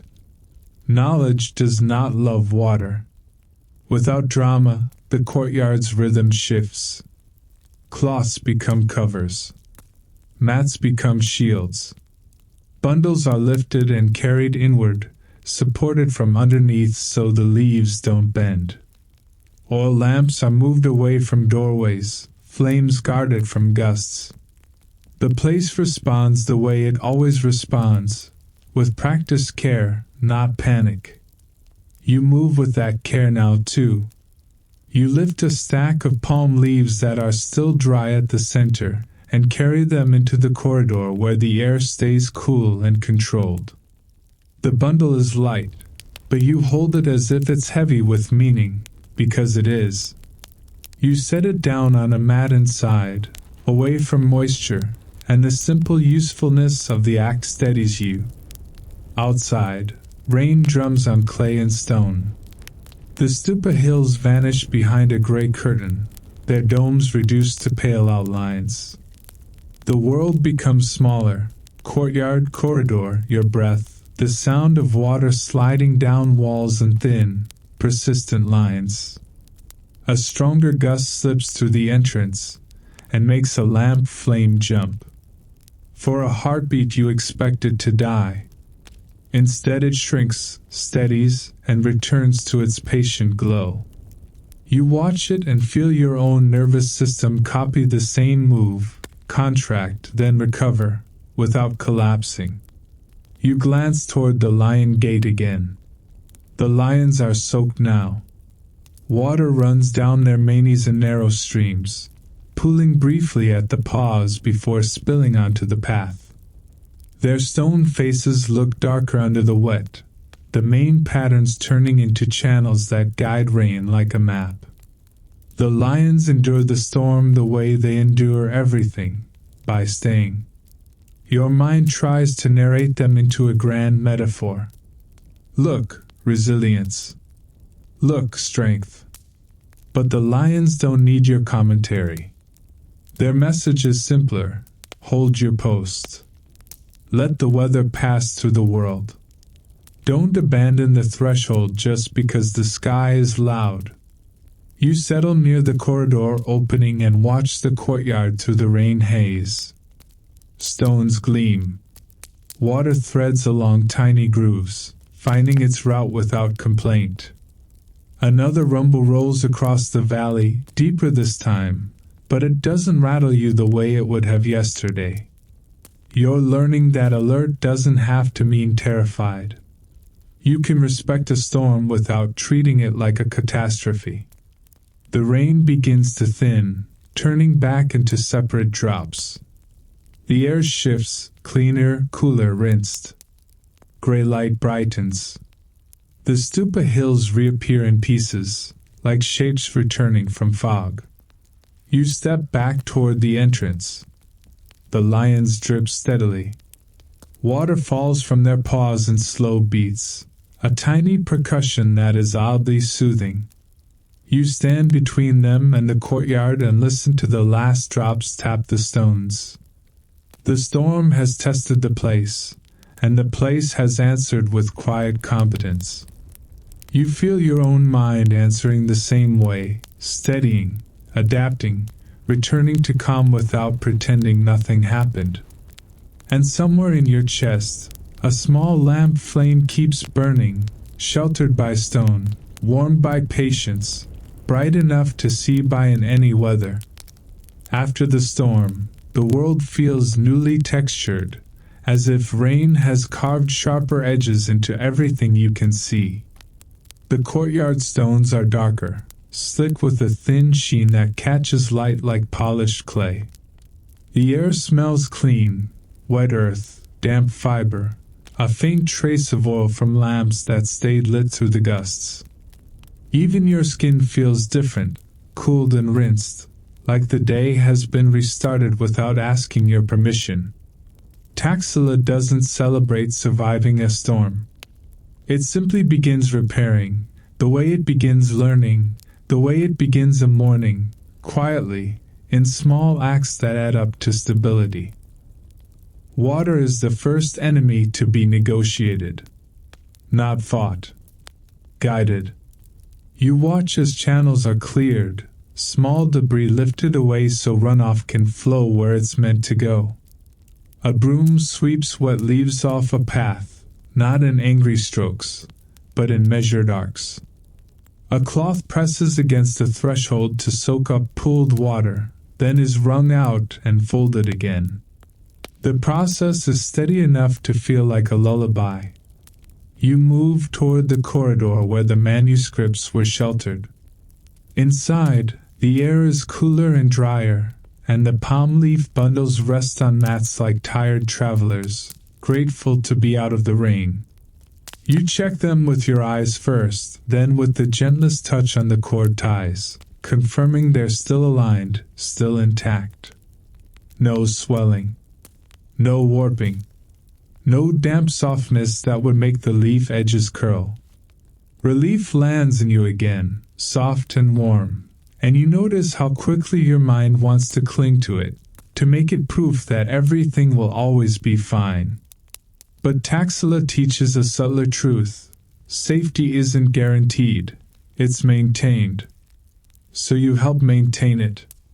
You carry a cloth into the library-adjacent space and lay it flat in a sunlit patch near the doorway where light is kind but not harsh.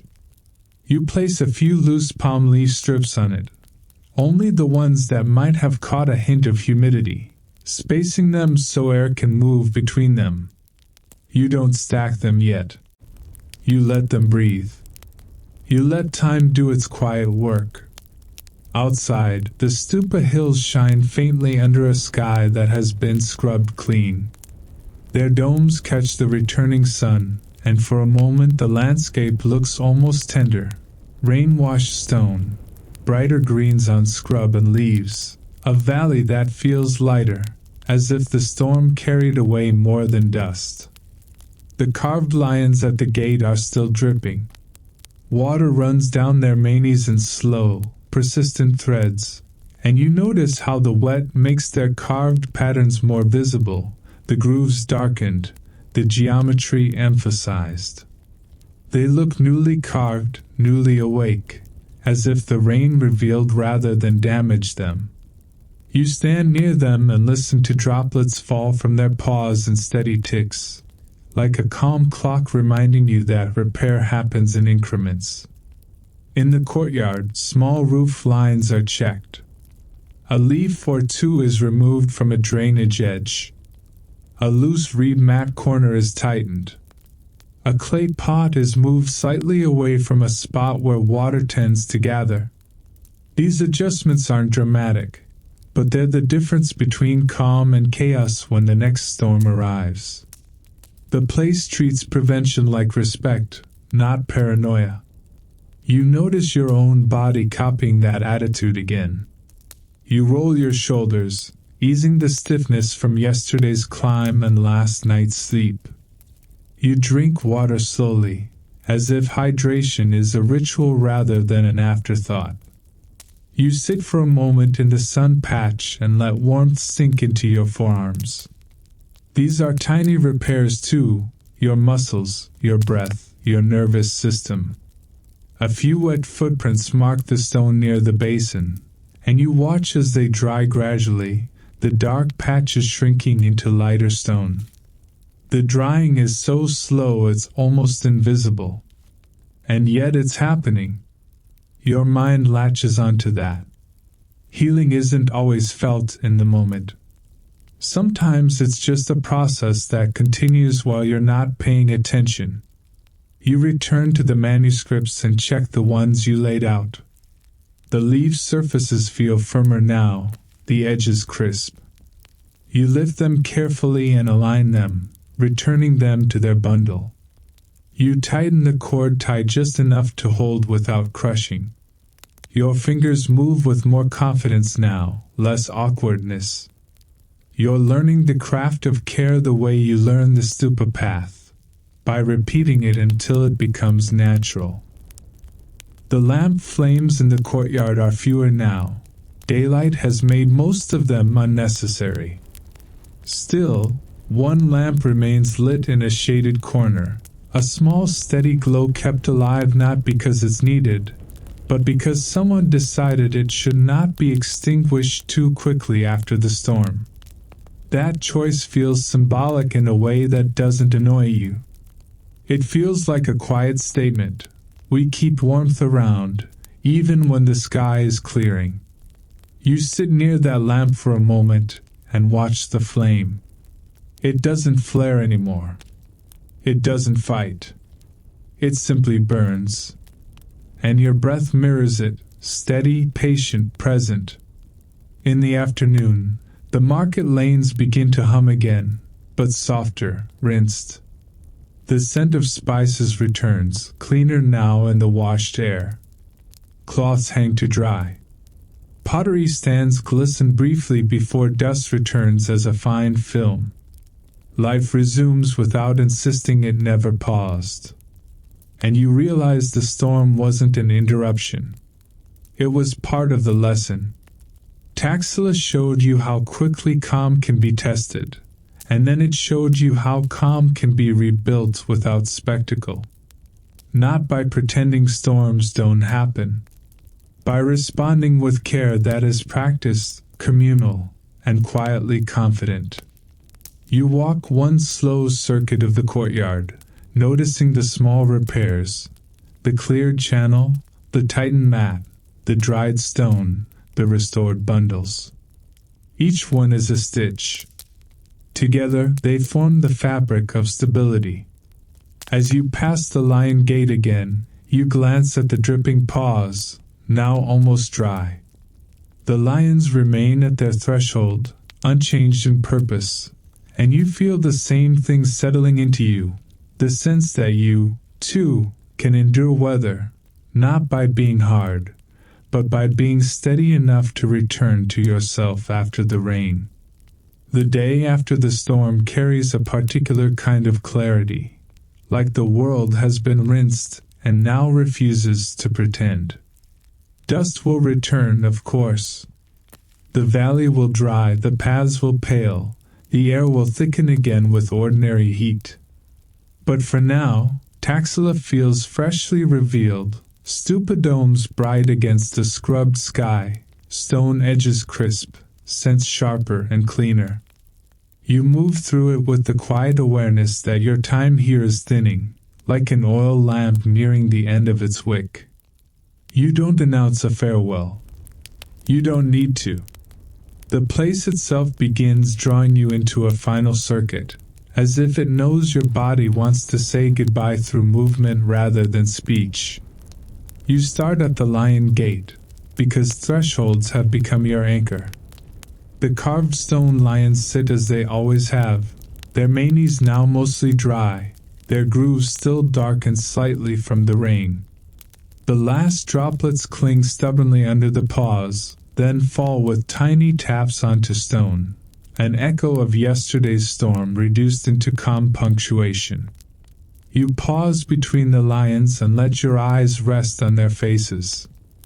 Awake, unflinching, patient. You realize you've been collecting these qualities the way you collected market scents and stupa shadows, without noticing at first, then all at once, like a pocket suddenly heavy with pebbles. The lions taught you how to stand at the gate of your own mind and choose what enters. They taught you that protection can look like stillness. From the gate, you walk toward the scholar hostels. The courtyard is in its steady midday rhythm, mats rolled, bundles aligned, cloths folded, basins refilled. There's a quiet pride in how tidy everything is, not vanity, just craft. You stop by the niche where the manuscript bundle had been missing and is now safely returned. The gap is gone. The pattern is whole again. Your chest warms with the memory of that small panic and its gentle resolution, and you realize something. You came here expecting grand history, and instead you learn how a community You glance at the stone weight resting where it belongs, keeping loose leaves from lifting.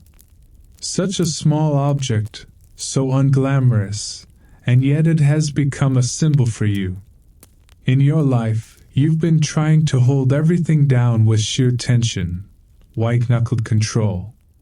Taxila uses a stone, steady, quiet, sufficient. A reminder that sometimes stability is created by simple things placed well.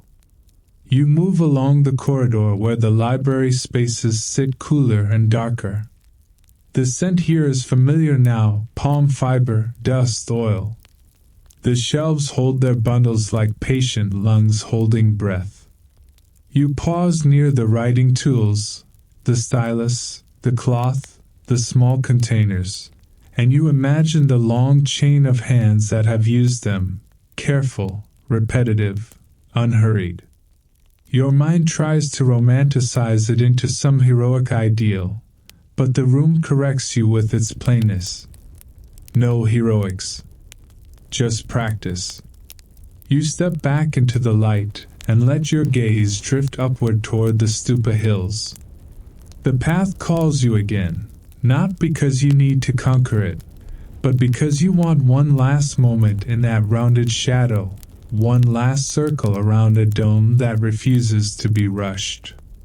You begin climbing, your feet finding the worn steps like familiar syllables. The climb is easier now. Not because the hill changed, but because you did. Your breath is deeper, your pace steadier. You stop at the same platform where you sat in cool shade before, and you let yourself stand in the stupa's shadow again. The dome beside you holds the sky with quiet certainty. The valley stretches below, layered in pale haze. From here, Taxila looks less like a collection of buildings and more like a system of care, devotion above, learning below, daily trade at the edges, all connected by paths that have been walked into existence. You take one slow circuit around the stupa, following the worn track, letting the repetition settle your thoughts. As you circle, images return as callbacks, gentle and unforced. The lamplight pools in the courtyard, the steady flame shrinking and recovering in wind, the turmeric gold and saffron red in the market, the palm leaf grooves catching light in the library, the lions dripping after the storm, the fiber fragments leading you to the hidden bundle. The memories don't feel like a slideshow. They feel like a braid tightening into coherence. You descend again and let the market lanes brush your senses one last time. The market is calmer today, rinsed. Spices smell cleaner. Cloths hang brighter. Pottery gleams briefly where it still holds yesterday's moisture. You don't linger too long, because you're not here to consume the place. You're here to carry it. You pass the basket maker again and watch the hands tuck strands into place. You pass the pottery stand and see the simple incised patterns around a bowl's rim, and you think about how beauty is often added to utility not because it's required, but because it makes daily life feel worth inhabiting. You inhale the market air and let it settle into you like a warm spice, not burning, just steady. As you return toward the monastery edge, the light begins to shift again, leaning toward late afternoon. Shadows lengthen. The stupa hills soften at their edges. The lions at the gate become silhouettes in the changing light, their forms growing more mythic as detail fades. You stand near them and feel that familiar internal pressure between your shoulder blades, the reminder of posture, of steadiness, of choosing. You know you'll leave soon. Not because you're forced out, but because journeys are meant to end. Taxila doesn't cling. It teaches, then releases. You take a final slow look across the courtyard, the mats, the bundles, the lamps, the water. All the small mechanisms of calm. You feel a gentle ache in your chest that isn't sadness exactly, more like gratitude with weight. You came here tired and defensive, convinced you had to survive your own life through force. Taxila handed you something softer, a way to endure through attention, routine, and community. You turn toward the path that leads outward, and you don't rush. You let your last steps inside these walls be deliberate, as if each one is a promise you're making to yourself. When you return to your own world, you will try, quietly, persistently, to keep a little Taxila alive in you. You step out of the lion gate as if you're crossing a line drawn in breath rather than stone. Behind you, the carved lions keep their posture, awake, unbothered, while the monastery paths and scholar hostels settle back into their steady pattern. Ahead, the road opens into the valley, and your modern life waits somewhere beyond the hills like a pile of unsorted papers. Taxila doesn't pretend that pile will vanish. It just teaches you how to hold it without letting it sit on your chest. The late light is gentle. It drapes the stupa hills in honey and soft gray, turning domes into quiet moons perched on ridges. You glance up one last time and feel the old rhythm in your legs, the slow climb, the worn steps, the way your breath learned to deepen without being forced. Somewhere up there, the stupa shadow still holds coolness in its bowl, and you can almost feel it on your skin. You carry that shade inside you now, like a pocket of calm you can reach into when the day gets loud. You walk downhill, and the world widens. Market lanes appear at the edge of your path, rinsed and ordinary again. Spices are stacked in small mountains, turmeric gold, cumin brown, saffron red, and the air still holds a faint warmth from them, as if the day has been seasoned. Cloth hangs to dry, catching sunlight in soft waves. Clay pots sit in careful towers, their rims clean, their surfaces showing tiny fingerprints of the people who shaped them. Your feet find the quieter path that threads between trees and low walls. Dust lifts and settles. Birds call once, then stop. Even sound here seems to practice restraint. You notice your hands are empty. No bundle, no jar, no tool. And yet you feel fuller than when you arrived, as if attention itself has weight and you've been fed. Memory comes in soft waves. You remember the missing manuscript, the sharp spike of panic, the outline of emptiness on the shelf, the lonely stone weight sitting on bare matting like a hand on a shoulder that isn't there.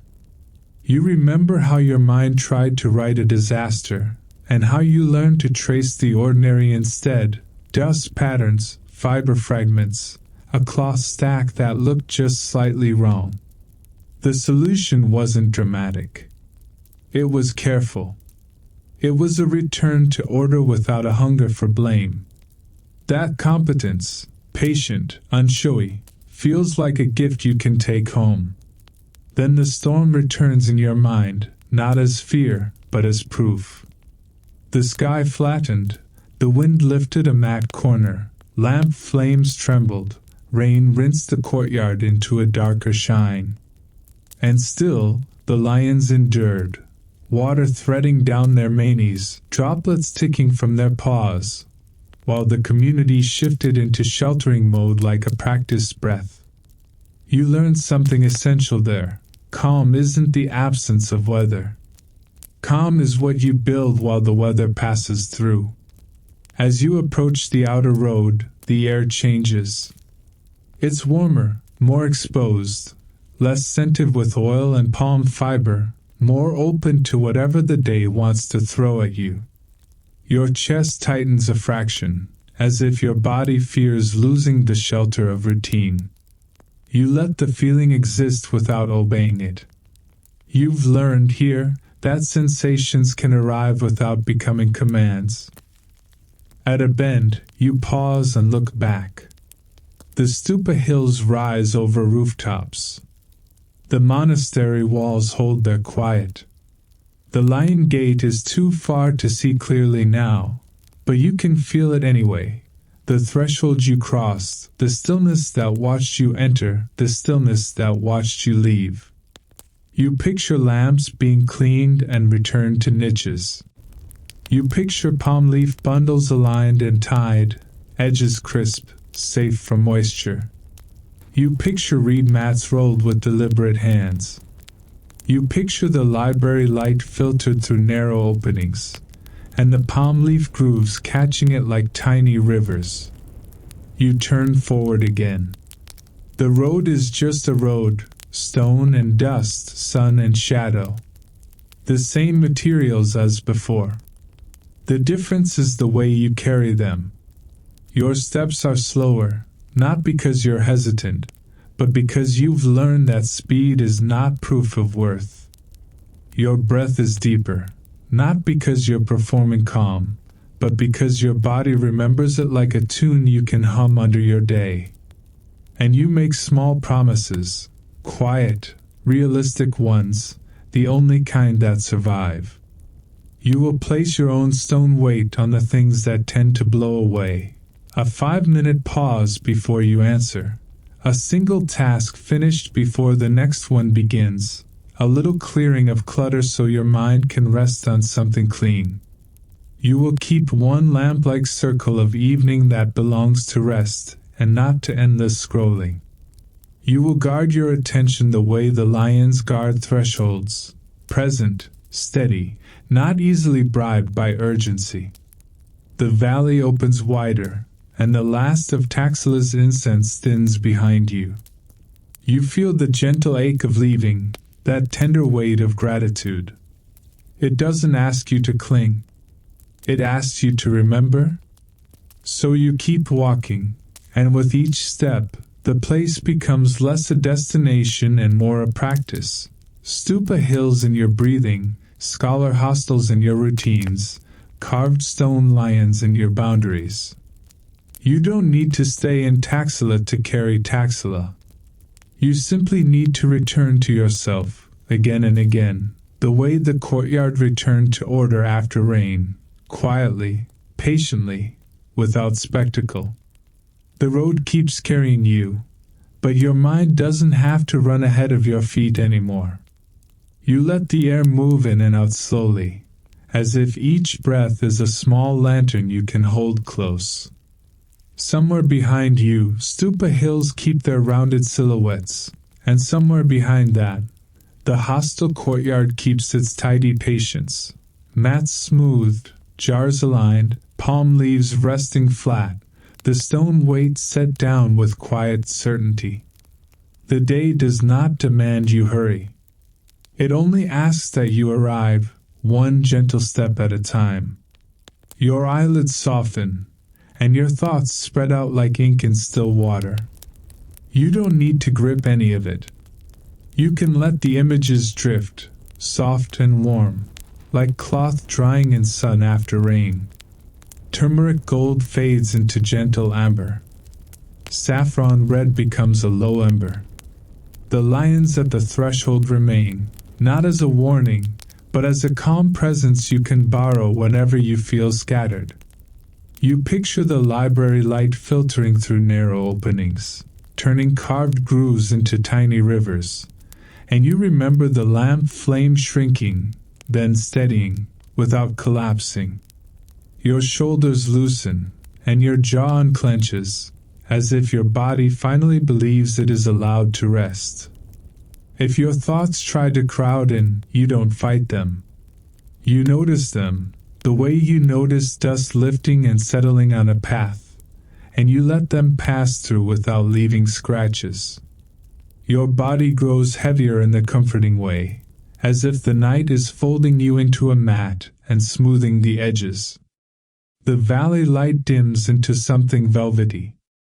Sounds thin out. Your breathing becomes the main rhythm again, steady, slow enough. And in the smallest, softest whisper, you let yourself drift, safe and warm, carried by silence. End of story. Sweet dreams.